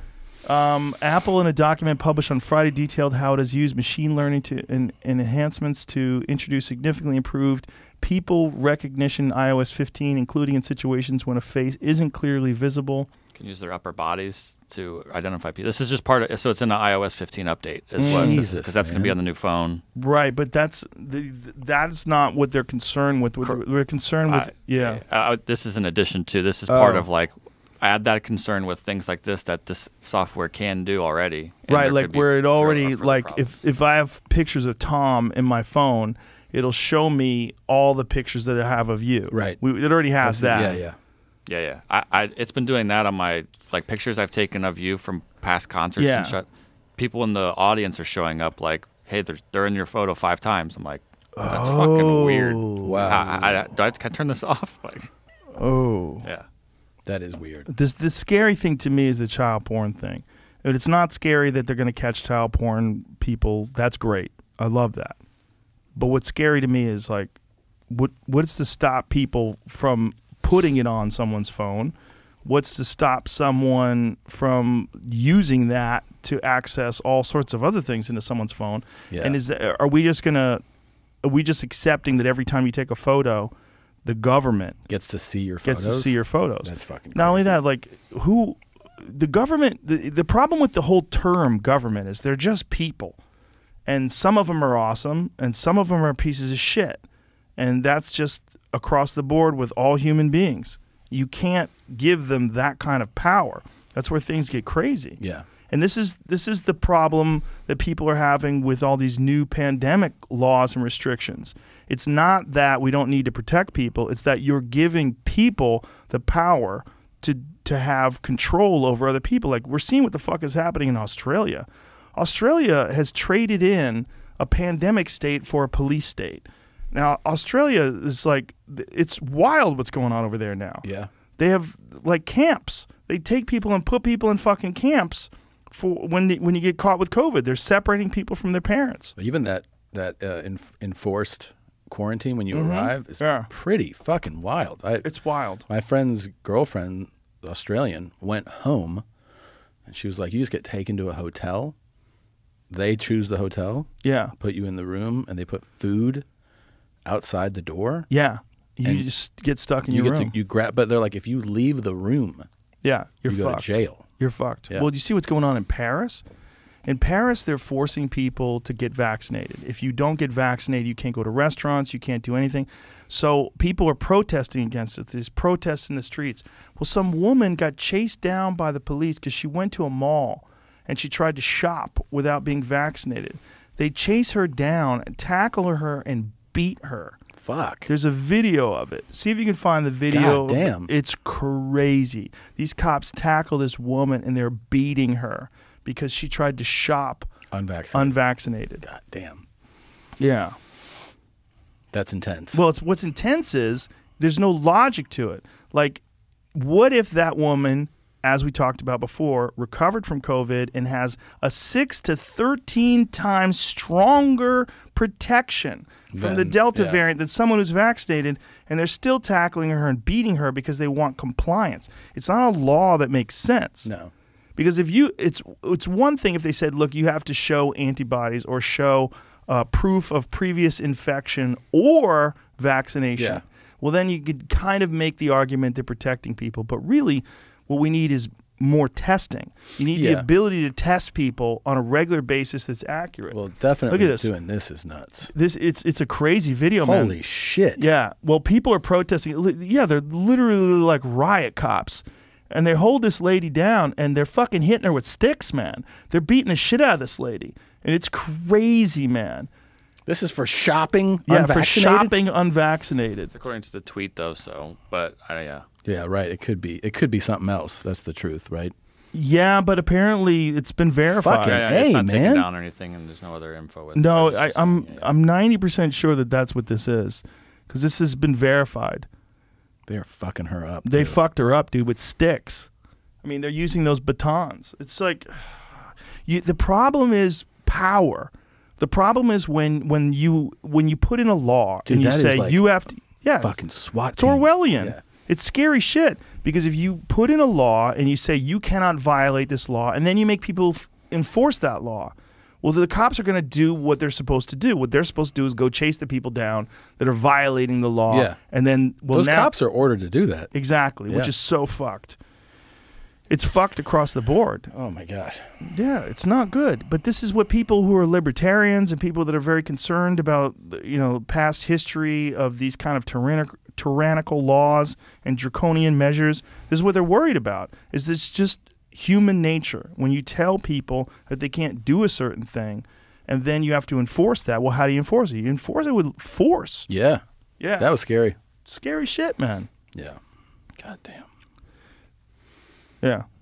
That's why when people say, Texas is crazy for not having mandates or no, they're not telling you can't wear a mask. They're not telling you shouldn't get vaccinated. What they're saying is the government is not going to force you to do anything. And Right. that's good. What's bad is what's happening in New York City, where they're forcing people. So now you have these business owners that are like, well, I have to stay open. You're telling me that you're not even installing a logical position. It's not even a logical law. If it was a logical law, you'd say you have to be tested to come in here. Right. Because that's the only thing that really protects people. But the criticism on Texas is too that like by banning any type of mandate that they're basically not letting a place say you have to wear masks to come in here. I think it's okay to do that, though. I think a business is still allowed to do that. Are they? I think a business is allowed. A school is not though, right? I don't know. I don't think a school can, and then people, My kids have to wear masks when they go to school. Yeah, my kids wear masks to school. I don't think that's the case. I don't think that they're stopping people from instituting their own regulations for whatever business they have. But let's make sure that's true. I think, like, if you have a restaurant, you can force people to have a mask if they want to enter into your restaurant. I wonder. I thought. I don't know. I don't think you're allowed to have a vaccine mandate. I think that is a different ballgame. That's different. Yeah. That's different. But I think you're allowed to enforce masks. I've seen places that say you have to wear masks. I've private business. Yeah, right? I've gone to private businesses that make you. Private businesses can. It's state and local places that would be differences. Yeah, Yeah. but you can still do it if you want to. If you want It's- to, yeah. You But can. what they're concerned, which is so ironic, because this is the place where they're not concerned about interrupting a woman's reproductive rights Yeah. or her right to choose. Such a fucking wacky time, Tommy Buns. It's wacky, man. I'd rather be here, though. I'd rather be here during this wackiness. It seems like a more reasonable whack, other than the abortion law, which is horrible. Yeah. It seems like a more reasonable wackiness. Yeah. I mean, it's pick your wackiness when it comes to this shit now. How do we get out of this? How does this country pull out of this? I was just talking about the thing that I felt like changed so much over the course of my life was that I mean, I was true that I was younger, so maybe I didn't have the right perspective on it. But I felt like it used to be that people disagreed and be like, well, all right, Right. You know, and now it's you have to have contempt and hatred for who you don't agree with. I think that's Trump. I Yeah. really do. I think having Trump as president just broke people. And then it became you have to fight Pick against sides that. Yeah, and- you have to pick sides and you have to fight against that at all costs. He definitely had that effect. I mean, yeah. he's a vindictive guy. you Yeah. know? And I he mean, likes it'll be interesting to see what happens in 2024 because, you know, he's all fired up. At least, you know, we're still a ways away from it, but talking about running again. And then you'll actually have for the first time, well, obviously, people will be running against him who were like big Trump people who will have to trash him. It's the nature of the primaries. right. In you have- terms of like right-wing people. Well, I mean, like Nikki Haley and DeSantis, who were like, well, Haley one time in the administration, DeSantis, like big Trump guy, is going to be running against him. Unless Trump and DeSantis team up, in which case that might be a fucking shoo-in. Yeah. Because you got to remember Biden is still deteriorating. He's not going to get better over the next 3 years. But do you think he even entertains the idea of running again? It's a good question. But if he doesn't, Kamala Harris is not going to win. She's definitely not going to. They're hiding her. Yeah. When was the last time you even saw her talk? No, I haven't. She has the lowest approval rating of any vice president over the last 50 years. Yeah, it's really interesting. It's really interesting because there's not one thing that you can point to that she's done that's a tremendous error. No, but this goes down to like that whole thing of, remember, I mean, they said it during the W. Bush years, that I always heard the term or the expression, people vote for who they want to have a beer with. And I think it becomes like a personality thing. Yeah. People must strongly dislike her personality. I don't know what the reason is for her disapproval, but it's curious, right? Like why do you dislike her that much? Where her approval rating's so low? Right, because there's not a thing that you can point to Right. other than that laugh. Yeah. The fucking laugh that she does whenever someone corners her on something. Mm-hmm. She laughs at it and pretends Yeah. it's ridiculous. Maybe that's it. Maybe that's it. That just goes back to personality. Yeah. Fuck. I just wish there was like something that stood, like some person that stood out where you're like, that's our guy or that's our woman. Like, there we go. She's going to pull us out of this. It always amazes me. Like even coming up on the last election where you go like, in this country that has all like so much innovation, brilliant minds, amazing people, that you look at your pool who to choose from, you're like, this is the fucking pool? Right. This fucking JV squad This is old who we're dead fucking man. picking from? Yeah. Like there's that you don't see more like of like the best of the best. I don't know, buddy. I don't know, man. I don't know. Hey, what'd you think of my arm photos that I showed you backstage? Oh, boy. Oh, boy. Tommy Buns showed me these photos that looked like he got attacked by a werewolf. Literally it looked like he got shot through the arm by a .50 caliber. It really does. There were huge holes. And then when you showed me how the guy's like making your nerves go, It's crazy. how's right? it feel now? Well, I'm almost 9 weeks out, so I got cleared I can now pick up 5 pounds. I can't extend still. But it seems like it's moving better than it was. Oh, it's before. definitely better. It's definitely better. It's not better than before the operation. Give a shout out to your doctor. Who's that? Dr. Mitchell Saruya, brilliant guy. Yeah. Brilliant guy at Amazing. Cedars. He took the nerve from the underside, pushed it through, and connected it to a nerve here on the forearm. It's wild. And he did an interview with me. Oh, on your podcast? No, I went back to LA and filmed a segment with him where we show the photos and videos that's going to be on my live show, my next live show. Oh, wow. That we're doing live from the Paramount Theater here. Oh, man. See, that's the one I'm going to be out of town for. I want to do one of your live shows so bad. Do the one in November. Fuck yeah. Yeah? Yeah, if I'm home. It's Okay. like the whole thing is just like I'll give you the date. schedule-wise. If you can yeah, do it, you do it. Please. Yeah, yeah. I It'll be fun. love that you're doing that. It's so fun. Your Mom's House Live is one of the best innovations to come out of the pandemic. I think Yeah. it's a brilliant idea. The fact that you have these completely wild, uncensored videos. We and you- have live shit on that one. Like people, I can't say what it is, but people doing crazy shit live on stage that's going to be streaming live. Oh, my God. I can't imagine. Czarface is performing live. Yeah, it's going to be a nutty show. It's an amazing idea, and the idea is it's beautiful that you set up this infrastructure too, where you can have these completely live shows that people pay for. You know, you do a pay-per-view thing. $10. Yeah, Make it like really. It's great. It's reasonable, and it's a really good show. And It's I a know how fun much show. time you spend producing it, Yeah. putting it. You hired like real producers. We have a whole team, and then for that one, we are hiring a whole second camera op team. So it'll be like a 5-6 camera shoot, and in that theater, so it's different when you do, like we used to do it from the studio, which we'll still do again, but when you do it for a live audience, then you get like another level of energy. You know? It's a brilliant idea, man. And this is one of the cool things that has come out of the pandemic is that, like when Bert decided to innovate and do a drive-in movie show. Incredible. And, all these different things that have happened where people have just said, you know what, let's figure our adapt. way around this. Yeah, We adapted. it's genius. Yeah,